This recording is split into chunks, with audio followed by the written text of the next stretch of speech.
Well,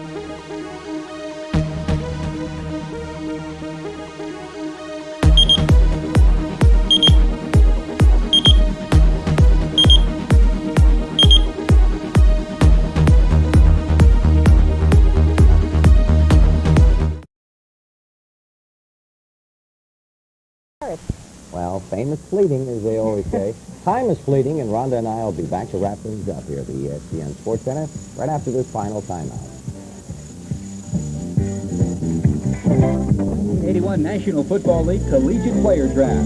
Who will follow in the footsteps of Ricky Bell, who went to Tampa Bay during the year 1977? Earl Campbell, who went to Houston in 78. Tom Cousineau, who decided to go north to Canada in 79. Billy Sims, who went to Detroit in 80. Who will be number 1 in 81? Let's find out as ESPN presents the NFL Draft.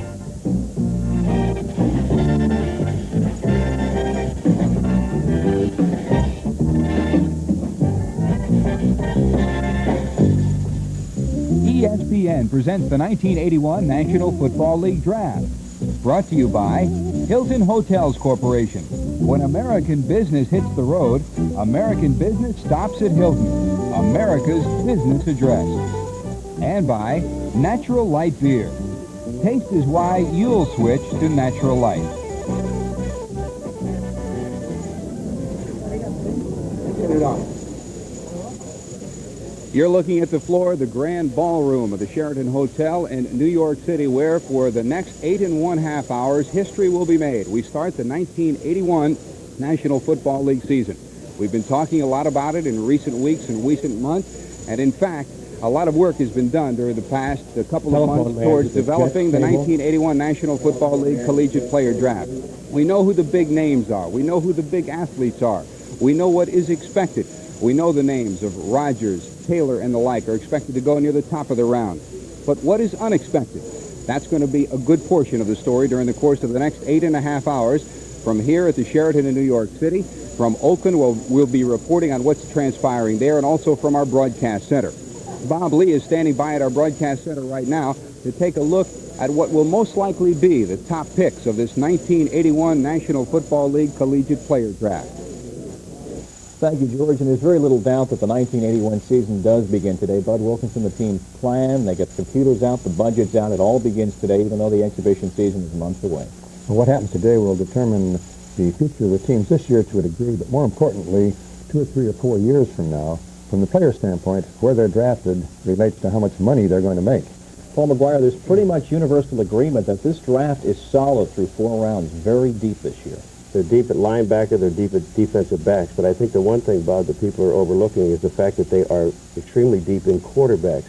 And it was announced yesterday, I believe, that Dave Wilson of Illinois is available in this draft, and that might throw a monkey wrench into some things. It's going to make the strategy very interesting, especially as far as the Rams are concerned early on. Howard Balzer from the Sporting News, your selections for the top 3 picks. We've heard about whether the Jets will make a move or not, but who are the top 3 picks in your mind? Well, I'm waiting for Bum Phillips to go against the grain and throw everything off, but he'll probably select George Rodgers. I think the Giants will then select North Carolina linebacker Lawrence Taylor, and then the Jets, if they hold on to that pick, will probably select UCLA running back Freeman McNeil. Well, let's focus in now on those first 3 selections as you have picked them. The Heisman Trophy winner, George Rodgers. The first selection does belong, of course, to the New Orleans Saints. Rodgers, 5,200 yards on his career rushing, and also a good receiver as well. A lot of people say that Bum should take some linebacker help. His son, the defensive coordinator, Wade, says that. But I think with the 2 picks they have on the second round, with the first choice, of course, again on the second round, they'll probably go for their defensive help there. Of course, is his wrist okay? He had the slight wrist problem late in his senior year. If his wrist is healed, he could be ready to step right in and move a ball club into possibly contender status. The Giants own the second selection. It's thought they will go for defensive end Lawrence Taylor out of North Carolina, number 98. Of course, projected as a linebacker. Like Bud said, where these players are selected is going to indicate how much money they're going to get. And there's some talk that some Giants players might walk out if he gets the $750,000 for 3 years he's asking. But he's an excellent player, and he's moved up to the top of the linebacker class. Right now, the Jets own pick number 3 overall in the draft, the 3rd pick in the first round. They are thought to be leaning towards Freeman McNeil, number 24, the running back out of UCLA. The Jets fans in the balcony in New York are probably going to scream again when a defensive player is not taken. But again, the draft is 12 rounds. You can get that help later on. And McNeil will help them because of his versatility coming out of the backfield to catch the ball. He's a good blocker and, of course, a good runner, as we can see. Well, those are the projections for the first 3 picks. They are, of course, subject to change with trades and machinations that will occur at the Sheraton. Also, we'll be checking in live at Minucci's and also live in Oakland, California, seeing exactly what's happening out west. And we'll check back in just a moment with New York as ESPN's live and continuous coverage of the National Football League draft continues.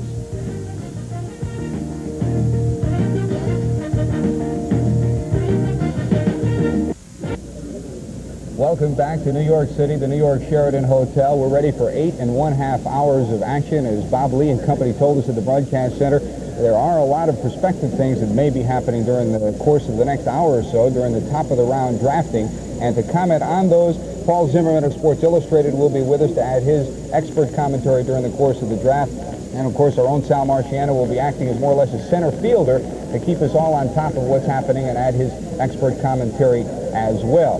Now, when we talk about what's happening during the course of this draft, all day long, Greg Gumbel will be part of our commentary, and he'll be filling us in on how a lot of the teams have done in recent memory as far as the draft is concerned.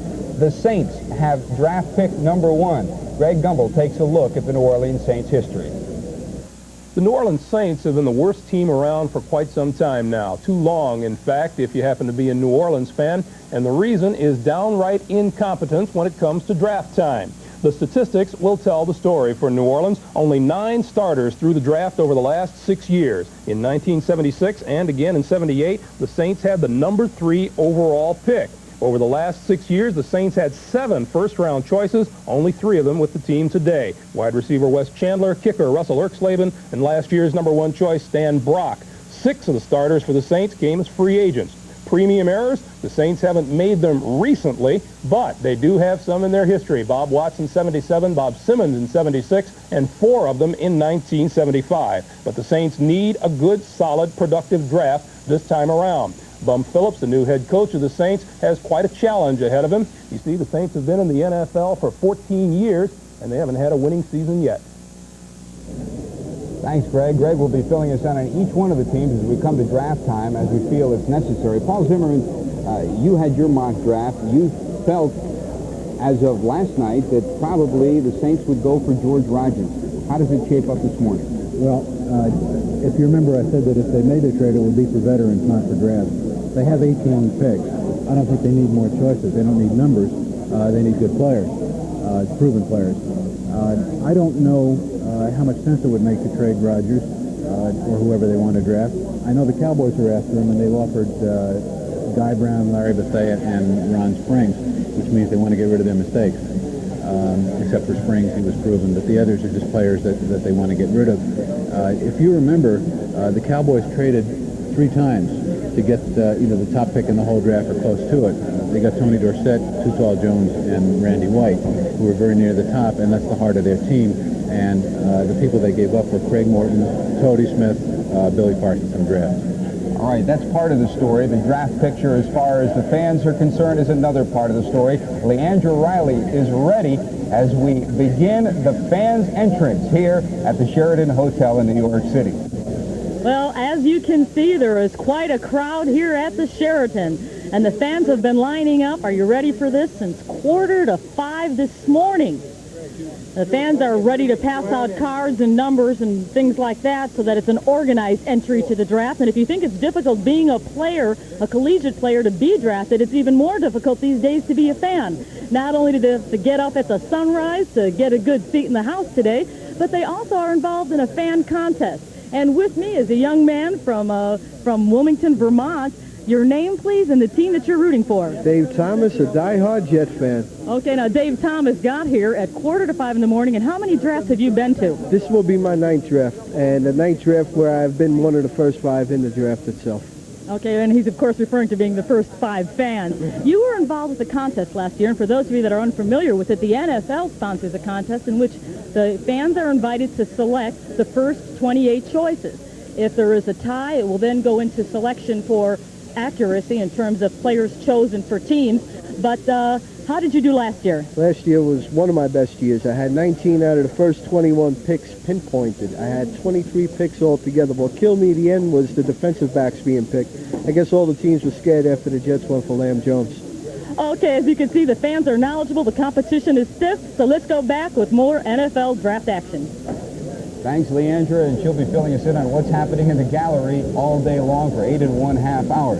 Sal Marciano, draft number 1 goes to the Saints. How do you see it at this point? Well, the Saints are sitting on that top pick, and everybody's still wondering if, even at this last moment, are they going to trade it away. There's a competition of another sort, and that's between administrators, executives, and evaluators of talent. Dick Steinberg and Steve Rosenblum, of course, resigned from New Orleans when John Macon made his decision to go with Bum Phillips. And Steinberg left New Orleans with a shot at the organization by saying if he was still in New Orleans, he would take Lawrence Taylor, the linebacker from South Carolina, as opposed to George Rogers. To me, he was leaving town and throwing a rock at the organization. And I wonder at this moment, we all do, if Bum Phillips is going to sit on it and choose Rogers, despite what Steinberg said, or is he going to trade it away? That is pick number 1. It will be coming up in just about 15 minutes or so, the first pick of this 1981 National Football League draft. The man who will preside over that first pick is with our Sam Rosen on the floor here in the Grand Ballroom at the Sheraton. Sam? And George, the commissioner almost didn't make it. He got stuck in the elevator coming downstairs. We spent about 20 minutes with some of your people. They finally got us out. Commissioner, a lot of work goes into the NFL draft, and the teams do a lot of homework, a lot of preparation. I wonder if you could talk about the intricacies of the preparation for this draft. Well, of course, they start following them in their freshman year, and they just compile every bit of information they can because the draft is really the lifeblood of the development of a football team, and they don't like to make mistakes. And today, of course, is a culmination of having watched these players for 4 years. What do you think is going to happen early in this first round? I imagine there'll be a surprise or two. That usually happens, either a sudden trade or a switch in someone's anticipated position, them taking someone that wasn't expected. Had a couple of developments happen last evening. Vince Ferragamo and James Scott signing with Montreal in the Canadian Football League. What's your reaction to those players signing with the CFL? Well, sorry to see them not stay in the National Football League. We'll just have to go out and find others like them, I guess. The clubs will in the draft. Do you think that moves like that will affect how the team will draft? It well could. That's right. It well could for both teams, for both the Rams and the Bears. Thank you, Commissioner. Thank you for being with us. Now back to George Grand. Thanks, Sam. Sam will be on the floor during the course of this entire 8 1/2 hour broadcast to get a reaction from some of the team officials, from some of the media people who will be here, some of the players as well. Chris Berman is at Mike Minucci's. We'll check in with him after this word. Hey, New York town, New York town, New York town. Paul Zimmerman and Sal Marciano will be adding commentary. Sam Rosen is on the floor of the ballroom at the Sheraton to give us the perspective of the different team officials. Leandra Riley is with the fans here at the Sheraton. And at one of the favorite sports watering holes of New York City, apropos, Chris Berman is there at Mike Minucci's. Chris, how are things looking over there? Thank you very much, George. And you can see the red and the white tablecloth. Maybe a little early for some to start going, but we're at Mike Minucci's restaurant, where a lot of sports folk and the Big Apple will be coming out to give their opinions on the draft. It's at 7th Avenue and 52nd. And if you're in the Big Apple, you want to give your opinion, by all means, stop by. Frank Ross is with me from Inside Sports, along with Jack Dolph, the first commissioner of the ABA. And Frank, before the bar opens, what do you expect to see here in the draft, the first few picks? Well, it's ironic that the first 4 teams selecting today are the only clubs that did not make the playoffs in the last decade. For the Giants, if the Saints make a change and go with Lawrence Taylor, George Young will be confronted with the opportunity to decide between Hugh Green and George Rogers. He'll take Rogers. For the Jets, if they take Freeman McNeil, I think that'll be a mistake, primarily because McNeil will help their running game, but 2 years ago they led the league in rushing, but they only won 8 games. Yeah. Hugh Green could help their defense much in the manner that Buddy Curry did with Atlanta last year. Well, hopefully the next decade will be better drafting for those 4 teams. Jack, the draft, it's an interesting setup in sports, isn't it? Well, it's an interesting setup in all of business, Chris. It's unique to the American industrial system, and it's a way, a very logical and brilliant way to keep equal competition in the league. I've been all for it since I worked with the ABA, and I think it's a magnificent system. But I take exception to what you guys say about the draft. You can't fault the Jets with Chris Ward and Lamb Jones and the rest of them. I think they've had a terrific history. Yeah, well, they have a terrific history, but now they have the chance to do a little bit more defensive thinking. That's what I would like to see the Jets do. If I were a Jet fan, I'd agree. All right, let's go back to draft headquarters at the Sheraton. Thank you very much, gentlemen. And as they mentioned, the draft has had a very long and storied history starting in 1936 up to today as we begin the 46th edition of the Player Selection, the National Football League Collegiate Player Draft. Back at our broadcast center, Bob Lee has also prepared another look at this 1981 National Football League Draft. Bob? Thank you very much, George. So much preparation goes into this draft, the scouting, the computers, the money, and the time and the people that's involved. But there's one team that belongs to no scouting combine in the National Football League. They also happen to own the current Super Bowl trophy. They're the Oakland Raiders. Ron Barr is standing by now in Oakland, California, to give us an idea how the world champs approach this draft. From here, we'll be telling you what the National Football League's Western teams do. Down at San Diego, they'll probably go defensive in the first round as Don Coryell tries to get some cornerbacks. He has an aging offensive line, but still the emphasis probably will be defensive with Jack Pardee as new defensive coordinator. The same probably will be true up in Seattle with Jack Patera as Jack Patera tries to bolster his defense, but he'd also like to try to put some output in his offense, so he may go for Freeman McNeil in the first round. The same thing at Denver as Dan Reeves, the new coach there, tries to revitalize that Bronco offense. He too would like to have Freeman McNeil. Across the bay at San Francisco, Bill Walsh wants cornerbacks or anybody in the defensive backfield, so Kenny Easley or Ronnie Lott may be the pick there. Here at the Raider headquarters, they are coming off a world championship season, so their pick will be something of a stockpiling nature. And we have with us Al Ocasal, executive assistant to Al Davis. Al, how are you all approaching this draft? Well, not much differently than usual. You know, we've won our world championship for the second time in 5 years.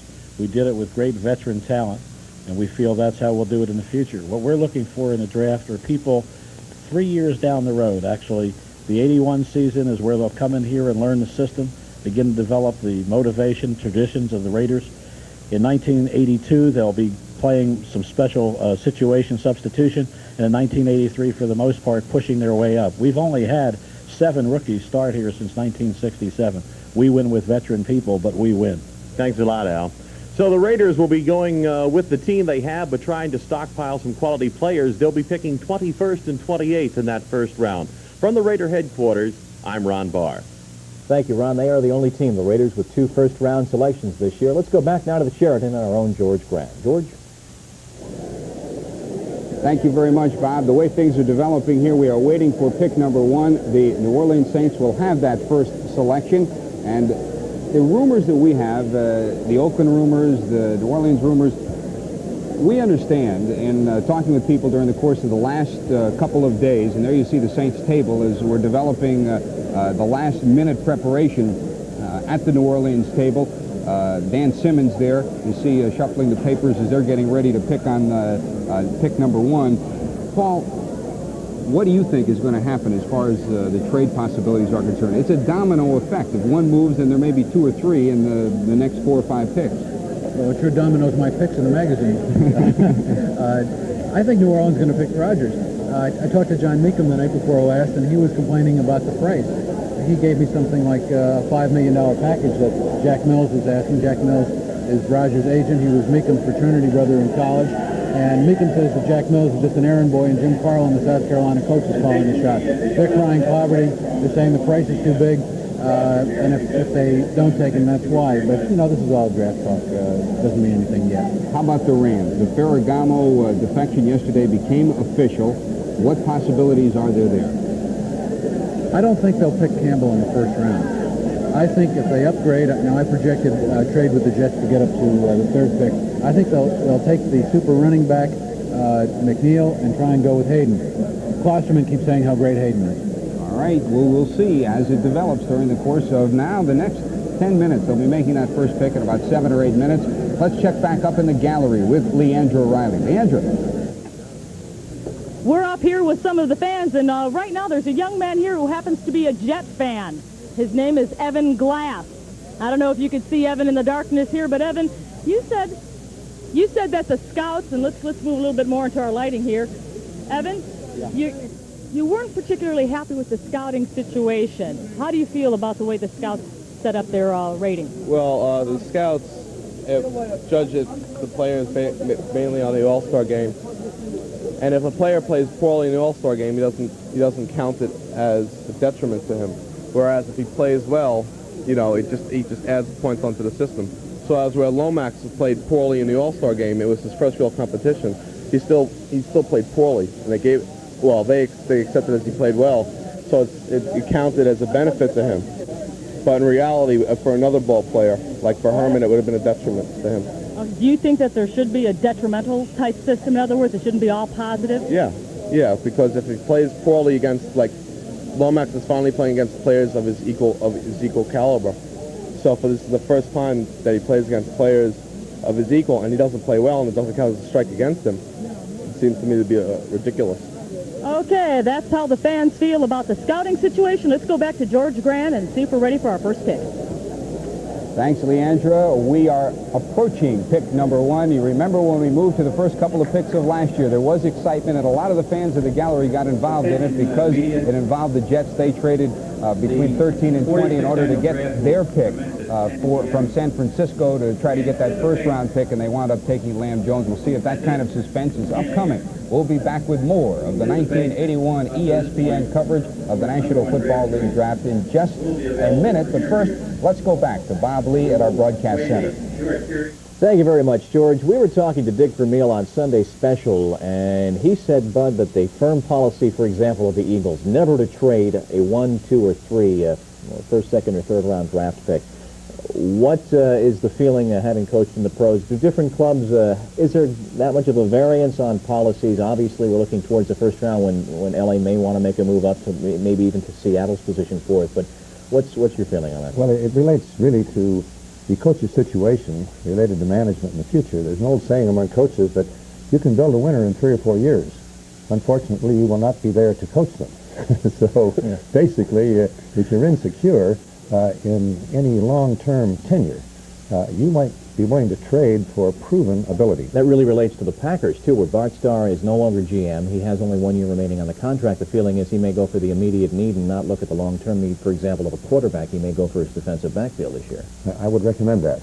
Howard, as you have documented so well in the sporting news, as we have a variety of picks owned by other teams, some of these trades are bizarre at best when you think of, for example, some of the George Allen moves that have been made. He simply needed a pick several years ago, and he traded away, he gave away the farm. 1977, it was the 7th round of the draft, and George wanted a tight end. So he made a deal with the Rams, got the Rams pick in the 7th round that year, and their 9th. He drafted Reggie Haynes and Mike Northington, and for those extra 2 picks, George gave the Rams his 3rd round pick this year. And of course, George is not there anymore, and the Redskins don't have a pick in the 3rd round. And what they ended up doing was trading a number 3 for a 7 and a 9. So that's a kind of trade that certainly didn't work out. A lot of the trades, of course, we're hearing about and having speculated on the 1st round are switches in position. I've heard that St. Louis and San Francisco might be talking because the 49ers want Kenny Easley and they're afraid he might be gone. We've heard, of course, the talk with the Rams and the Jets. So it's going to be interesting to see what trades happen, but there might not be as much as there's been in the past because the teams, again, are holding on to their picks because it is a deep draft. Paul, you know the Bills so well. They did so well last year. They're way down in the draft. They have definite defensive needs. Do you think maybe they might be going quickly? Well, you know, the Buffalo Bills need one thing. They need a fullback, Bob, so badly, and I wouldn't be surprised to see them to try to trade up. Okay. You're watching exclusive live coverage of the National Football League Draft, the 1981 college selection, live right here on ESPN.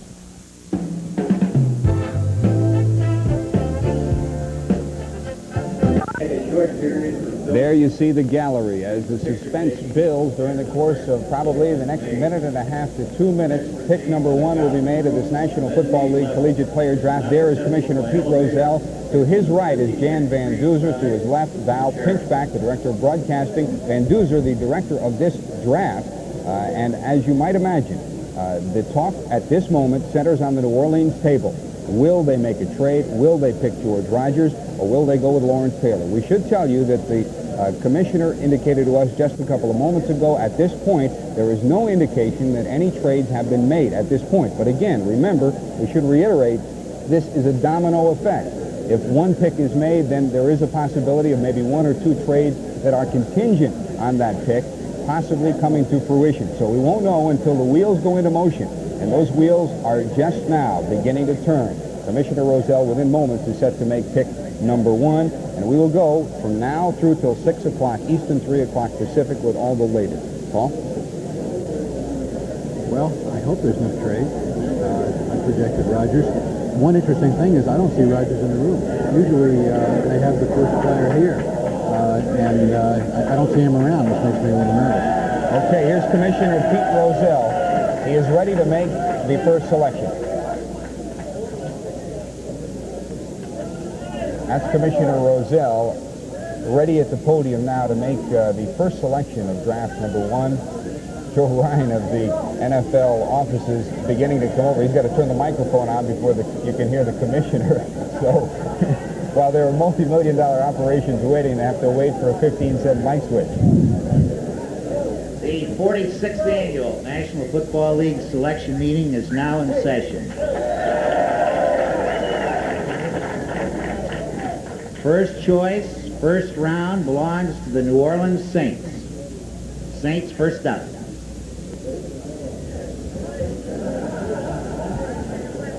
There's the card which will hold with it the first pick of this 1981 draft.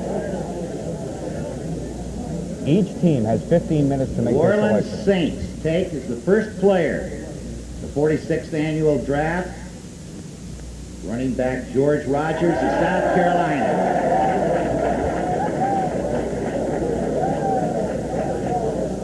Next up, the New York Giants.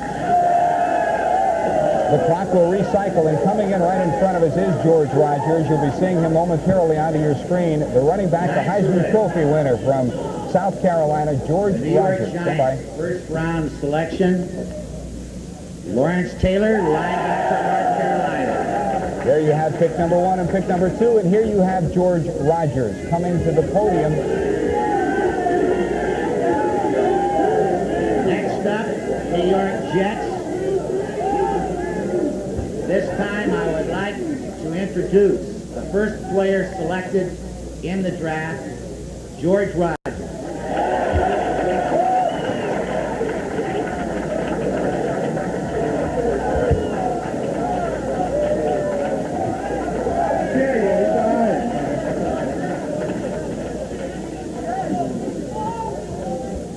I don't really know what to say, you know, under all the circumstances. I'm too excited really to say anything. New Orleans chose me, and I'm sure going to be getting my best, and that's 100% every time I go out on the field. And I'd like to thank everybody here for you know, for the hospitality that they gave me so far. In New Orleans, I'm coming. There you have George Rogers, the first pick of this 1981 draft, the man who scored 186 points, rushed for 31 touchdowns, 22 straight games over 100 yards. He is the number 1 pick in draft 1981 here from New York. The number 2 pick, Lawrence Taylor. So far, Paul Zimmerman, things have gone as expected. Yeah, but I think I'm headed for a downer because I had L.A. trading for the Jets there pick for McNeil. I think McNeil will be the pick, but it looks like the trade hasn't been made. Sal Marciano? Everything is going along smoothly except for Commissioner Rozelle. He was stuck in an elevator about a half hour ago. Then his PA system didn't work. It took the Saints and then the Giants only a matter of seconds to make their choices. And we have George Rogers will be available. George Rogers still on the podium with Commissioner Rozelle posing for pictures. The Jets are next, and as everybody keeps saying, the trades didn't come. You know, there's suspicion that Al Davis got to that elevator. Okay, Paul, we had 2 picks. Pick number 3, let's go to the commissioner. The New York Jets, first round selection. UCLA running back, Freeman McNeil.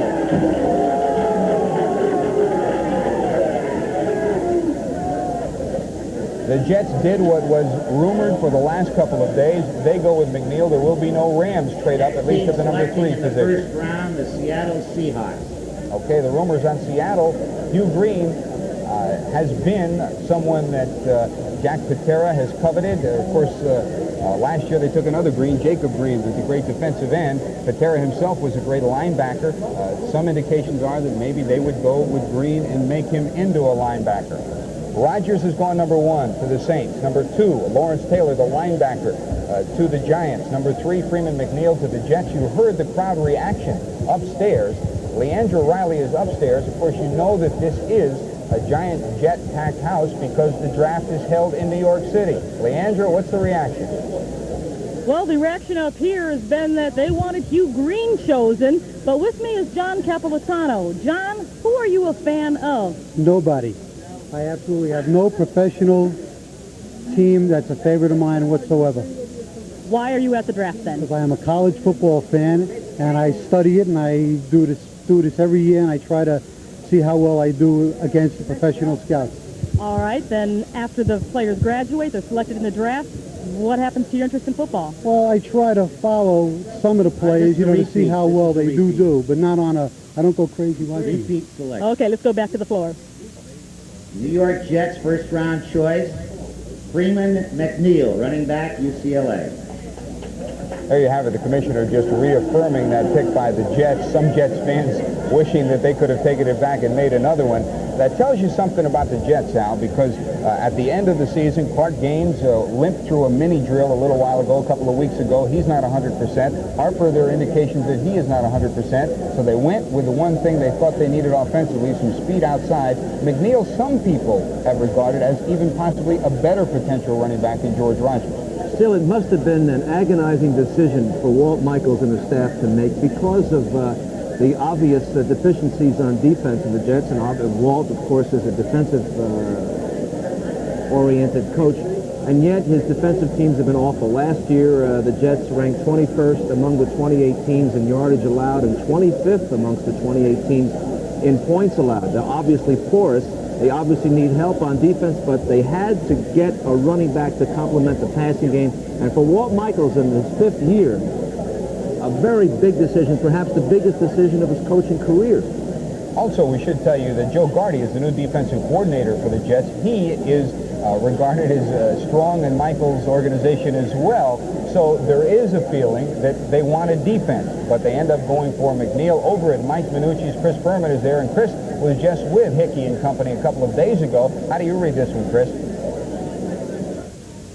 Still here with Frank Ross and Jack Dolphin. I want to make a correction that Jack is the second commissioner of the ABA, not the first. George Mikan was a little bit bigger. I'll tell you, the frowns on some people's faces here in Minucci's for the offensive pick of the Jets are all around. Let me ask you this, Jack. Everything has gone pretty much as planned right away. That doesn't happen most of the time with first few picks. Oh, it happens quite seldom because if New Orleans had gone with somebody else, it changes everybody's plans. This is like as professional as like working on a stock exchange floor. You know, you don't know what to expect. It's one of the most exciting moments in American sports. And then all of a sudden, all the teams use their time clock. Right. That'll happen before the day's over. All right. Well, let's go back right now to the draft center at the Sheraton. Thank you very much, Chris. We are standing by for pick number 4, which will be the Seattle Seahawks. Indications have been that possibly, if Hugh Green was available, they would go with Green. We will see shortly if that is the case. Each team in the first 2 rounds gets 15 minutes between selections. Following that, it is 5 minutes per selection. With a fellow who is no stranger to the story of the draft because he's a broadcaster as well as an all-pro punter. Sam Rosen is here with Dave Jennings of the Giants. Sam. Thank you, George. And Dave Jennings, the New York Giants, number 2 pick in the draft overall, go for a linebacker, Lawrence Taylor. What are your thoughts about that pick? Well, there's really no surprise there. It's been written for, so many weeks. That's the guy we were after.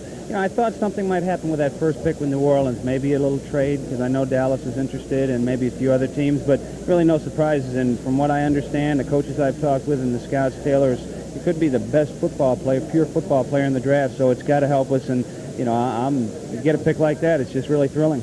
Now, he's a talented player, but the Giants seem to be deep in linebackers, and it's a team that didn't score all that many points last season. There was a lot of talk, why not go for offense? Well, that's true, but if you remember in our last game against Oakland, we didn't have any of our linebackers who start for us, weren't even playing in the game. So we had a lot of injuries last year, and he is really going to help us. Offensively, I guess the Giants feel we can get a good running back or a tight end on the second and third rounds, and that's what we're going to look forward to in the, in the next hour or two. There was some controversy earlier this week that some of the linebackers, some of the defensive players might walk out. Well, I think that's just talk, and I really believe if they decided to walk, Coach Perkins would open the door for them and give them plain fare wherever they're going. I think it was just talk, and I don't really think there was a lot to the talk. Thank you, Dave Jennings. Sam, let me ask you one question before Dave gets away. Yes, How about George. his contract? He's been going back and forth for the last year on a possible contract. What about your contract? They're talking about your contract with the Giants. Is things all settled with you? All settled as of a couple of months ago, and I'm looking forward to about 20 more years with the Giants. Okay, and he just bought a house in Upper Saddle River, New Jersey, closer to Giants Stadium, so he'll be close to the Giants, within punting distance of Giants Stadium. With the wind in my back, yes. Back to you, George. Thanks, Sam. Bill Parcells, the new defensive coordinator of the Giants. So the indications are they're going to that 3-4 defense. They want the linebackers, and they feel Taylor can go inside or outside in that 3-4 setup. A significant pick by the Giants. Lawrence Taylor, the great linebacker, regarded as the premier linebacker. They put him on a par with Hugh Green. The only difference is he's about 20 pounds heavier and a little bit bigger. That's why Taylor went before Hugh Green. We'll be back with more of ESPN's coverage of the 1981 National Football League Collegiate Draft after you have time to take a sip of water, too. Here's the stop. The ball is down. Dempsey kicks. It's on the way. It is! Tom Dempsey kicked the longest field goal in NFL history, 63 yards. Red Grange ran his way into the pages of NFL history with men like Jim Thorpe, Bronco Nagurski, and Sammy Baugh. They are all here, the records, the men, the glory, and the memories. And you can see and hear them at the NFL Hall of Fame in Canton, Ohio. Don't miss it. We're waiting for Seattle to make their selection. The Seahawks have approximately 6 minutes left, each team with 15 minutes on the first round. We had our first 3 selections in 4 minutes.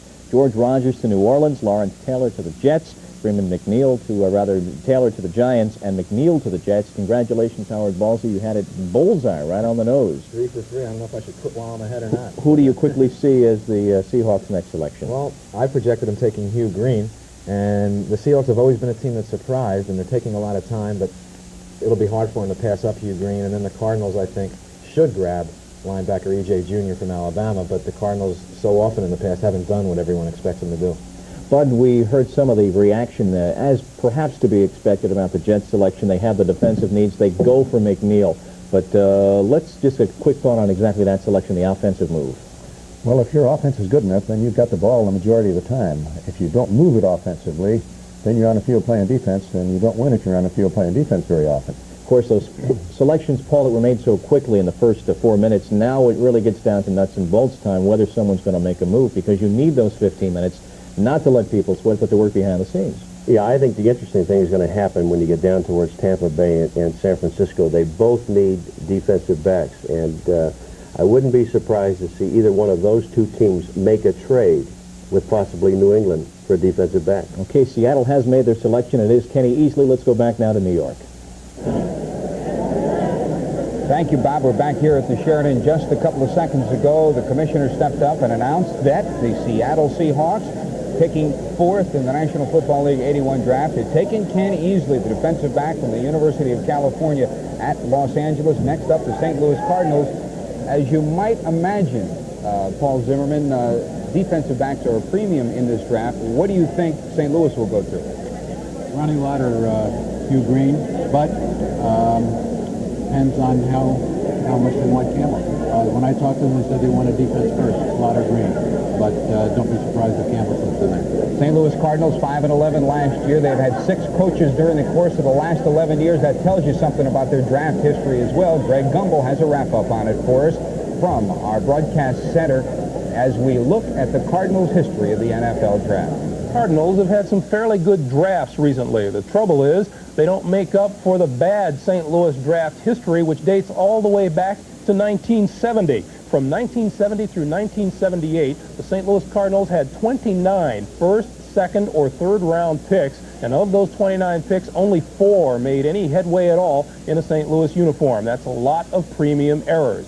take a look at the chart, and it will tell you the story. It shows 10 draftees in the St. Louis starting lineup, 3 more through free agency, 1 on waivers, and 2 through the trade routes. 1 premium error last year, and then another in 78, 3 in 77, 1 in 76, 2 in 75. The Cardinals' draft history not good at all, and that has to change if the St. Louis Fortunes are to do likewise. What is needed in St. Louis is another draft like the one in 1979, which produced the likes of Otis Anderson and Joe Bostic, and not like the one in 77, which produced Steve Pozarkowicz and George Franklin. Thanks, Greg. Here we are back at the ballroom. There you see the St. Louis Cardinals table. Gordon Beatty and Ruth Panik set to make the selection that comes from General Manager Joe Sullivan, George Boone, and Larry Wilson, who are back in St. Louis. This is a phone hookup situation. Most of the top draft people are at the home sites of these individual teams. They have representatives here. They can either be assistant coaches, equipment men, people that are part of the general manager's office.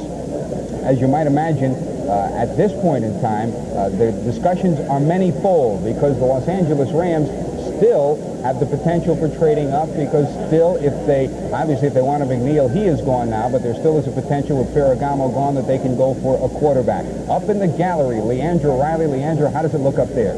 It looks pretty good. There were quite a few surprised football fans up here that Hugh Green wasn't selected, and Don Malmakevich of New Jersey is one of those fans. What do you think St. Louis should do now? I think St. Louis going to go with Ronnie Lott. He's a defensive back, and they have a defensive backfield that's getting old. I guess Roger Worley's played a number of years, and last year when they played the Giants, he had a lot of trouble. As a matter of fact, I think they substituted for Roger Worley last year. So you don't think they should go with Hugh Green? Well, I don't know. I think they need help in their defensive secondary. However, they obviously know their team a little bit better than I do. How are you doing so far in your selections? Right now, I've picked 3 out of 4. Not bad, 75%. Let's go back to George Grant and see what's happening on the floor. All right, we're waiting just a little over 10 minutes remaining on the next selection, the St. Louis Cardinals selection. Sal, so far, Paul Zimmerman's been pretty hot. He picked the first 3 athletes off the top. He picked Green to go for Seattle and said it was easy, but he was right on defense. And so far, South Carolina and UCLA have a lock on this draft so far. The first 2 players were South Carolina players, and the next 2 UCLA players. The pick of Ken Easley by Seattle, do you think, Paul, do you believe that that Easley was picked because he can return kicks instead of Lott? Oh, possibly. I think they must have had a very interesting high-level discussion over the last 2 days. The first guy that they wanted was Green, then they wanted a running back, then their third need was defensive back, and Lott and Easley were running neck and neck, and usually when those things come down to the wire in the wee hours of the morning, it's whoever argues the best and the longest that can outlast the others, and somebody must have been easily spotted there. We should indicate, too, that from a standpoint of this draft, Kenny Easley, Ronnie Lott, Smith, also from the University of Southern California, Dennis Smith, and also Dixon. Hanford Dixon regarded as a prime candidate for the top spot from a defensive standpoint. You have to imagine that when you look at what's happening this year from a defensive backfield standpoint, most of the athletes that they look at, they're going to want to move to a cornerback position one way or another. Easily, there is a question whether or not he can be switched or where he will play from a defensive standpoint. If there is a criticism, it was that he might have freelanced too much at UCLA. Well, usually what happens is you draft a cornerback and then you move into safety. Very seldom do you draft a safety and move into cornerback. A lot they say can make that switch, but I think Easley's a pure safety. I want to correct myself. It's Lawrence Taylor of North Carolina, not South Carolina. We're still waiting on the St. Louis pick. We have just a little over 9 minutes remaining till the St. Louis time expires. We're standing by to see if a trade does come to fruition. We'll be back with more of the 1981 National Football League Draft exclusively on ESPN after this word.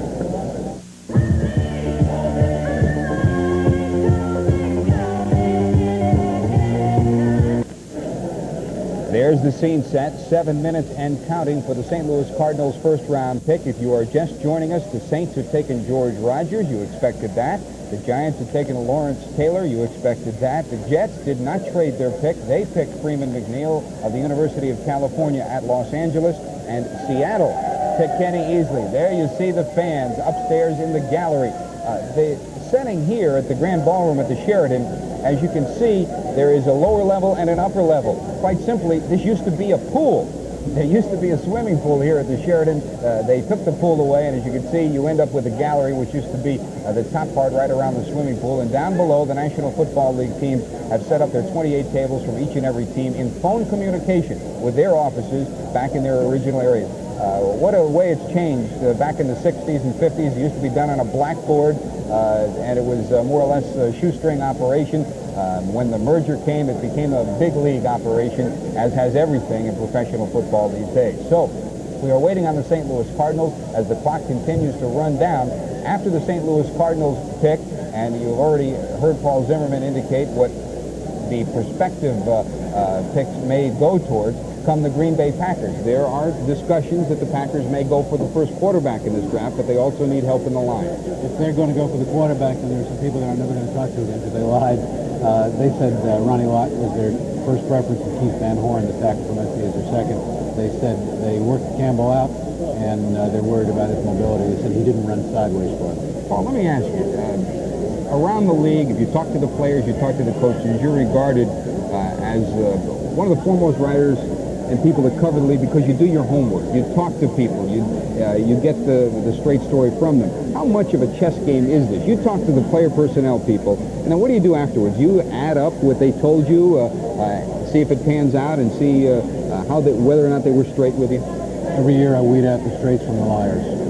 Put an X next to the liar's name and never call him again. Last year I got one.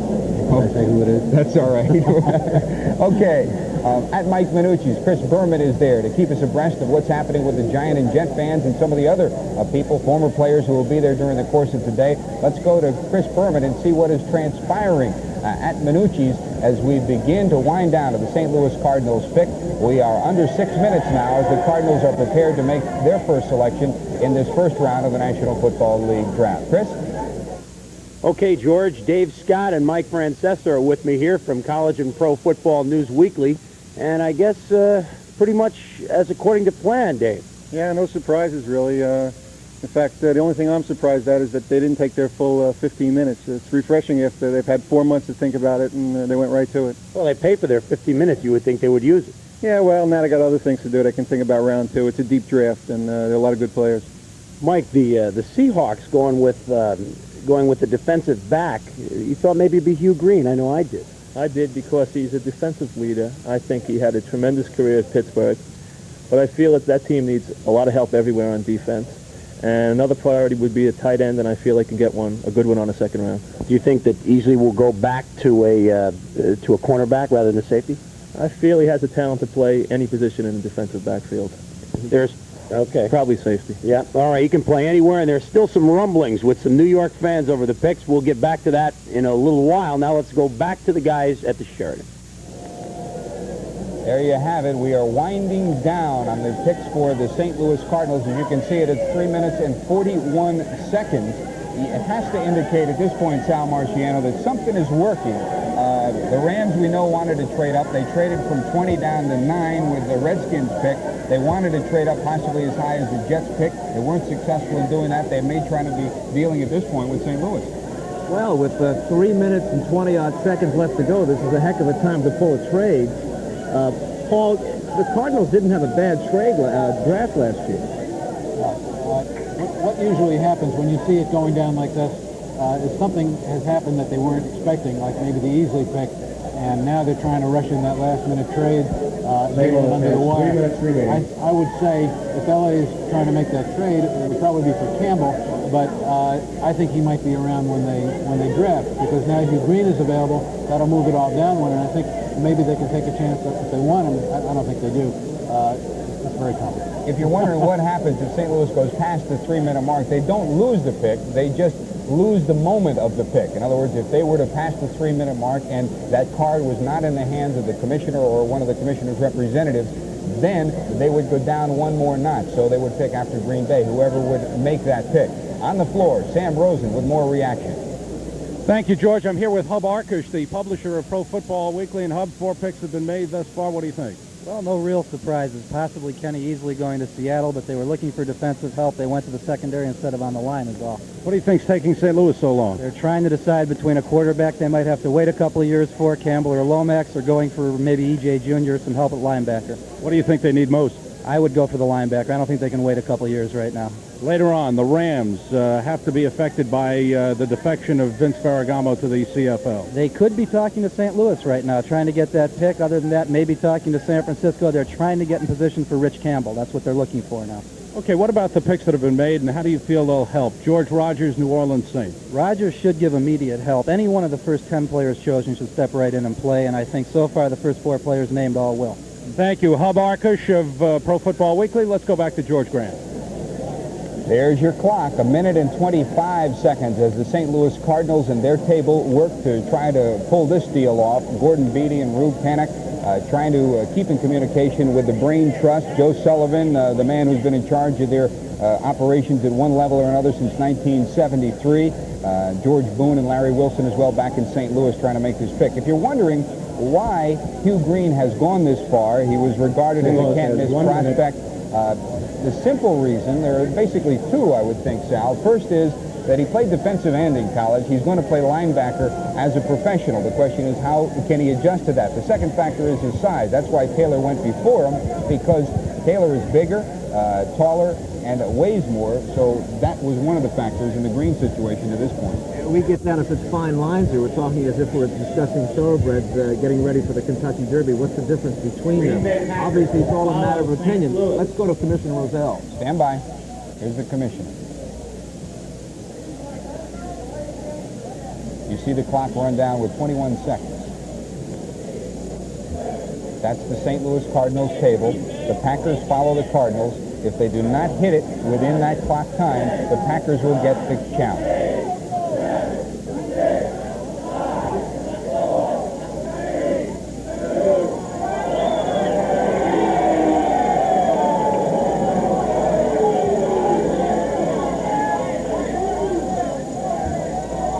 Unless the card has been handed to one of the commissioner's representatives. St. Louis selects. Okay. First round choice.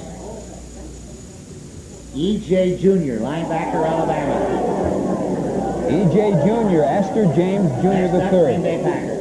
That card again, the card has to be handed in prior to that minute mark. Let's go back up to the gallery where Leandra has the St. Louis Cardinals fan. Leandra? With me is Walter Mack, who 3 months ago was in the hospital with open heart surgery, but you weren't going to miss this draft. Absolutely not. Any surprises with E.J. Jr.? Not too much. I figured he was going to go in the top 1 to 5 picks, you know. Okay, who was your first choice for St. Louis, though? I thought Lott would go, or Hugh Green. Are you surprised that Hugh Green hasn't been drafted yet? Yes, I am, because he's a dynamite ball player. I thought he was going to be at least number 3 in the whole draft. Okay, that's the St. Louis opinion. Thank you, Leandra. As it stands right now, the Green Bay Packers have just round up the clock, and they have approximately 13 and a half minutes to make their pick. So far, Rodgers has gone to the Saints, Lawrence Taylor to the Giants, Freeman McNeil to the Jets, Kenny Easley to Seattle, E.J. Jr. has gone to St. Louis. The Packers are up with their pick. We'll be back with more of ESPN live and exclusive coverage of the National Football League player selection after this word.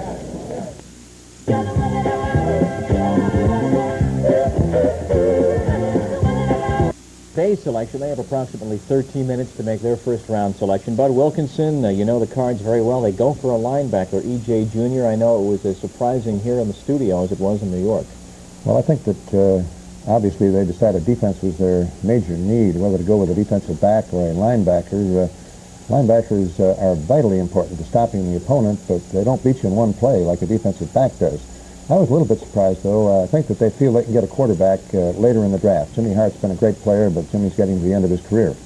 Some of the scouting reports, Paul, say that Junior is the best and was the best athlete on Alabama this past year, but you don't share that opinion. You don't think he's in that same class with Green, do you? No, I don't. I saw E.J. Jr. play, or I did 3 of their games last year, and I'm not that impressed with it. I don't think he is in the caliber of Hugh Green. I just think that Hugh Green, something is happening, and Howard, I know, has some opinions, but something's happening going down the line, and I just can't believe that Hugh Green has not been taken ahead of E.J. Jr. Well, let's give Howard credit. He had the pick on dead on, but that was predicated on Green having been selected already. Is there a mob psychology now in effect that maybe there's something about Green that people are asking themselves? I think that happens a lot, Bob. It happened a couple of years ago with Kellen Winslow. A lot of people expected him to be taken very early, but as each team passed on him, everyone else started thinking, well, maybe he's not the guy we think he is. And again, Junior was taken ahead of Green. He's bigger. He weighs more than Green. And so the teams now are thinking, well, maybe that team knows something that we don't know. And it sort of passes itself on down all through the round. And that might be what's happening with Hugh Green. And now it's going to be interesting to see where Green does end up. We got Green Bay selecting now. I still think they'll go with Ronnie Lott. But Green might be a type of guy that might go to Tampa Bay then. It's going to be interesting to see what happens. Let's backtrack one pick back to Seattle, selecting defensive back Kenny Easley out of UCLA, a man who has played both safety and cornerback, plays up well like a linebacker, but has the free safety instincts. You think that's a good selection for the Seahawks, don't you, Paul? I really do. I had a chance to talk to Chuck Allen. He's in charge of college scouting, and he said that they are a solid football team. And everybody, of course, they did not win a game at home last year. But he said, we have our first 22 people are very solid. They needed a defensive back. They need a defensive end, and they would like to have a backup running back to go with Smith. So Seattle is sitting in a great position. They got one of the people that they really wanted, and that is Kenny Easley, and he's going to fit right into their scheme of things. Green Bay is up at this point. We chatted about their situation earlier in that Bart Starr has 1 year remaining on the contract. They need a wide receiver. They need help on the offensive line. They have not drafted well. They had no starters, Bud, come out of last year's draft. Well, I think they'll pick a starter this time. They really are in a situation, aside from personnel, where I think the fans of publicly held corporations, they won't stand for this much longer, will they? Well, one of the problems with the Packers last year is some of the guys they drafted were hurt, and one went to Canada, Bruce Clark.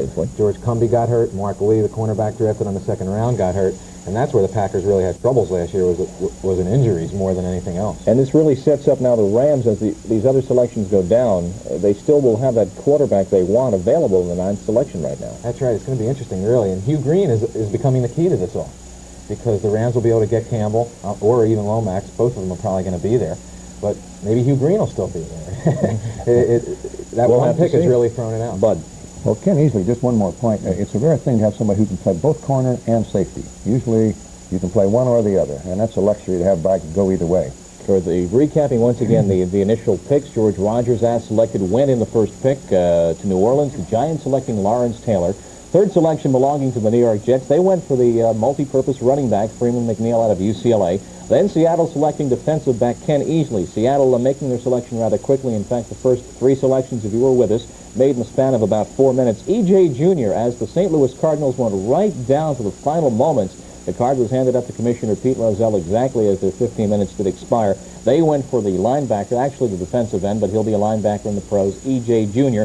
And Green Bay has, by our reckoning, about 8 minutes left on their selection. Howard? Very quickly, one thing that I've heard on San Francisco is that the 49ers wanted Lott or Easley. And Lott is probably going to end up going now, I think, before the 49ers pick. And you might see San Francisco try to trade their pick at least to another team to get some extra picks somewhere down the line, like they did last year twice. Of course, Washington has selections looking way down. They are number 20th. Cincinnati has the 10th overall pick. Paul, do you think, you mentioned earlier about possibly the Bills making a move. Is there anybody else you think in the lower rungs of the first round? Seeing these developments now, seeing Green available, is someone going to make a grab now and try and make that trade with someone, say, who is 7 through 12, who could still have a shot at Green? I really don't think so, but I have to just admire L.A. for their going from 20 down to 9, and the way things are happening, it just shows how smart they really were. They're in a great position to get what they want, a quarterback. It's all going to work out possibly for the Rams. They may have that quarterback still at the 9th position. Let's go back now to New York City and George Grant. George? Thank you, Bob. Commissioner Pete Rozelle. Green Bay Packers, first round choice, California quarterback Rich Campbell. Next up, Tampa Bay. There's the first quarterback selected in this 1981 NFL draft. Rich Campbell, the quarterback from the University of California at Berkeley. Campbell, as you know, set records for pass completion percentage, 70% in a season, over 60%, 64% for his career. The big question mark on Rich Campbell was his knee. He had ligament surgery last year, did not last the season, but according to all the statistics and all the timings that they've had with him, he's 100%. And that's why they rank him ahead of Neil Lomax from a quarterback standpoint. I wonder if this choice really will satisfy the fans in Green Bay. It seems to be a public kind of pick. We have a coach who was, of course, a great quarterback who was 1 year remaining on his contract. And I guess the fans really can't knock this choice, and you can't knock the Packers for picking Campbell because they have two quarterbacks who are now in their 30s. We don't know what the fans in Green Bay. Hold on, here we go, Tampa Bay. First round choice, Hugh Green, linebacker, Pittsburgh. Next up, San Francisco 49ers. So Hugh Green has gone to Tampa Bay. There is your linebacker. We mentioned that Rich Campbell went to Green Bay, the number 6 collection. Tampa Bay, the number 7 selection to Hugh Green. Up in the gallery, Leandra Riley, we don't know what the people in Green Bay are saying right now about the selection of Campbell, but we do know what the people here in New York are saying. Leandra, what's the reaction to Rich Campbell in Green Bay? Okay, with me is Joe Kurz, and he's, I guess you could say, ditching work. You were a little surprised at the Green Bay selection. Yes, I was. I was looking for them to take someone who could help them right away and get them in their playoffs this season, but... You don't think Campbell can do that?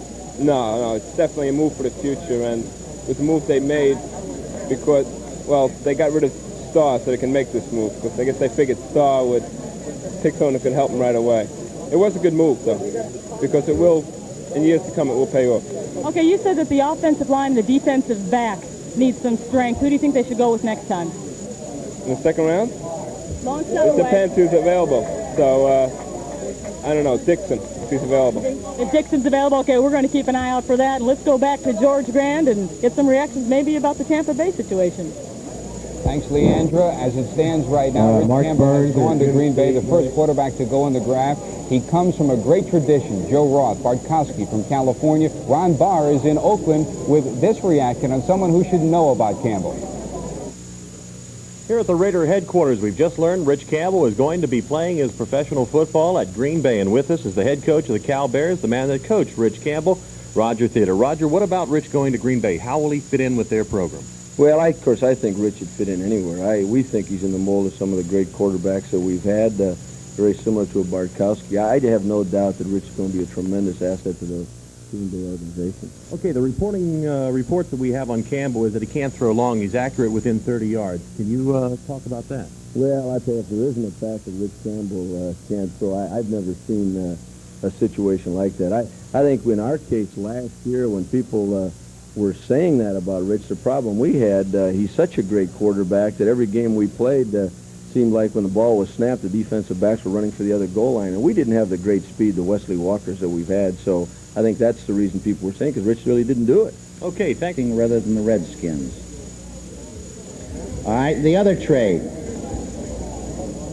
The Los Angeles Rams trade linebacker Bob Brudzinski and a second-round draft choice in this draft, which is the last pick in the second round that the Rams previously acquired from Oakland. So they trade Brudzinski and their pick, which is the last choice in the second round, to the Miami Dolphins in return for 3 draft choices.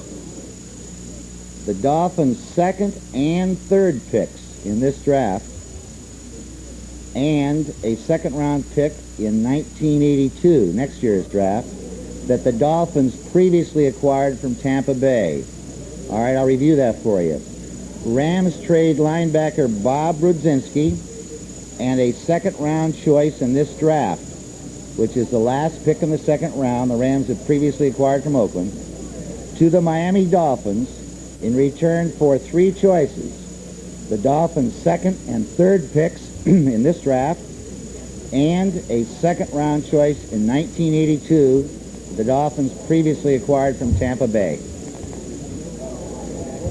There you have it. That's Commissioner Pete Rozelle. And as we were coming back, we didn't want to interrupt. 2 trades announced to recap. Neither one of them have to do with this first round, but Both of them rather important because they involve significant names. Joe Washington from Baltimore to the Redskins. Washington hopefully wants to put their running back situation back in check. It was horrendous last year. Joe Theismann had nothing to do with anyone behind him simply because he had no running power, no running game at all behind him. So they hope to put that back together again. And as far as Brzezinski is concerned, Paul Zimmerman, there's been no secret. Brzezinski's been on the shopping block all week long, peddled to anybody who would talk about possible moving up in the draft. I sort of figured Buffalo would be the team. I knew they were very tight, and Chuck Knox liked Brzezinski from his LA days. Miami was a sort of outside possibility. Everybody said no. Shula doesn't like people who walk out of camp, but I guess he does.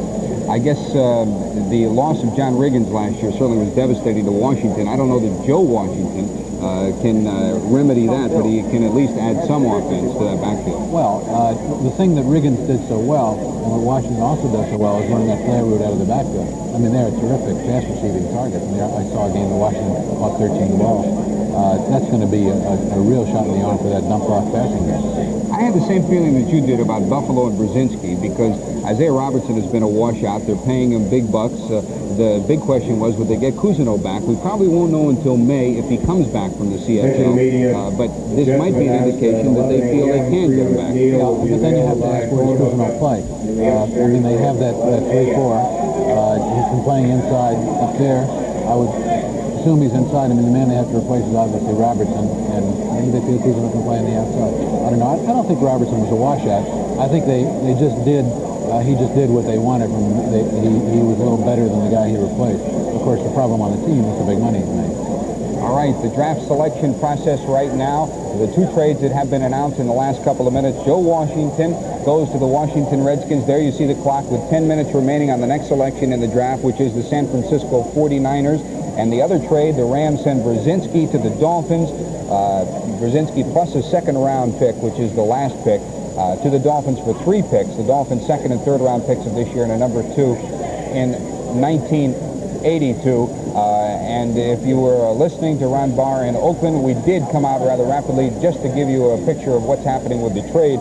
Obviously, this activity is a little bit of a telethon. It's a little bit of a news story. It's a little bit of play-by-play. It's a little bit of everything, and that's what we're going to be trying to do all day long. First of all and foremost, keep you abreast of what's happening here from a news standpoint.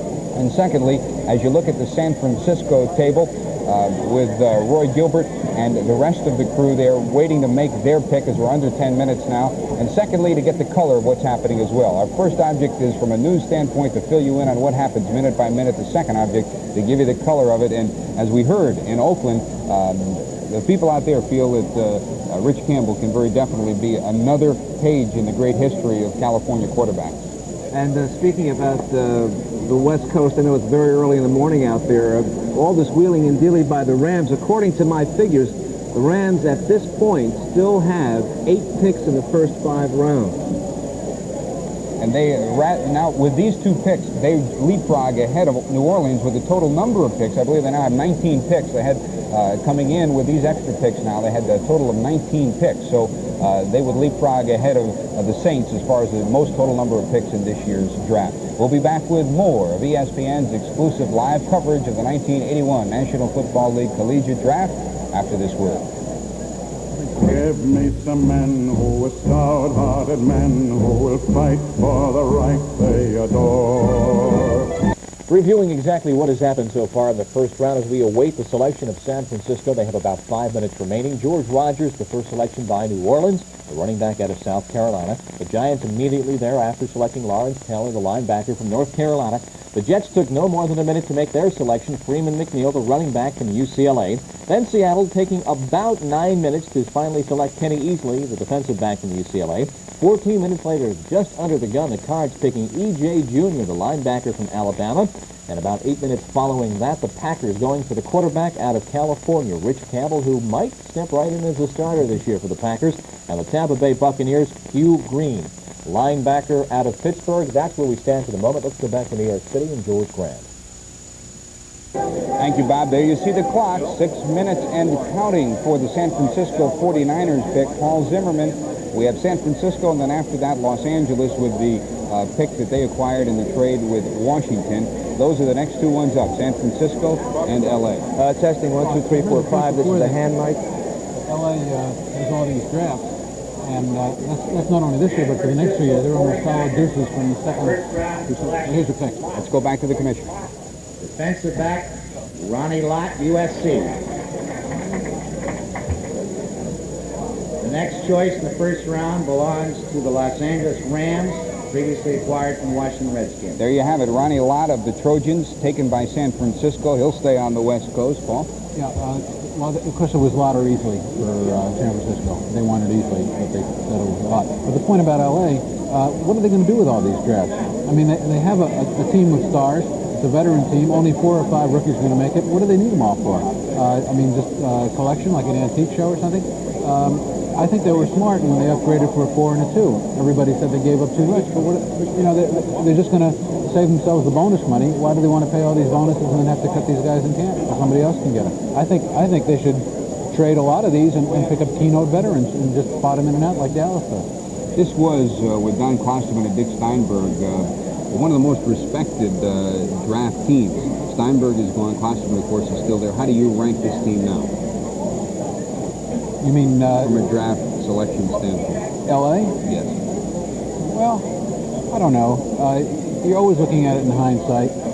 I think L.A. is pretty solid. I mean, they didn't get all those draft choices through accident. They have some smart people there. The Green Bay trade, the blockbuster one where Hader went there, that was Chuck Knox.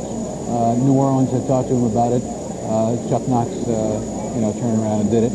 But, they didn't pick up all those extra drafts by being stupid. All right, Washington trades their pick to the Rams. The Rams are now up in the number 9 position. Following that will come the Cincinnati Bengals for their selection process. Ron Barr is giving us the picture from the West Coast standpoint. We've already heard from Rich Campbell's coach. Let's go back to Ron Barr and see what's cooking. San Francisco 49er coach Bill Walsh said that he wanted to get either Kenny Easley or Ronnie Lott. Easley goes to Seattle. Ronnie Lott goes to the 49ers. With me is Ray Ratto of the San Francisco Examiner. Do you feel that was a good choice, or maybe they should have gotten some backup help for Paul Hofer, who's out with a bad injury? No, they had a serious defensive secondary problem last year and the year before. They had to get a defensive secondary man. And I think they're probably pleasantly surprised that Lott lasted as long as they did. The way the draft was sort of penciled out in everybody's mind here was that both Lott and Easley would go earlier than they did. What about the pressure put on a young player? Bill needs to have somebody in that secondary who can play immediately. Is Lott that type of ball player? Lott's a marvelous player. Having seen him for a couple of years straight now at SC, he's the sort of guy that he's an intimidator. He makes you want to run a different route than is designed. He and Dennis Smith, the other secondary man at SC, were an excellent tandem. And had it not been for Kenny Easley being right across the street at Westwood, Ronnie Lott probably would have been considered, the best secondary man in the Pac-10. Ray, candidly, how much will this help the 49ers defense this year? A little bit, not much. I mean, there are a lot of things that they've got to get. Their shopping list was fairly long. Secondary just happened to be at the top of the list. For people who are expecting Ronnie Lott to immediately turn around, have the kind of year that Lester Hayes had, is very unreasonable, because the 49ers are still a team you can throw against. Ronnie Lott is good, but I don't think he's going to make an amazing difference where they won't need any more help. They've got to get a couple more people back there. Okay, thanks a lot. Ray Ratto of the San Francisco Examiner. Michigan.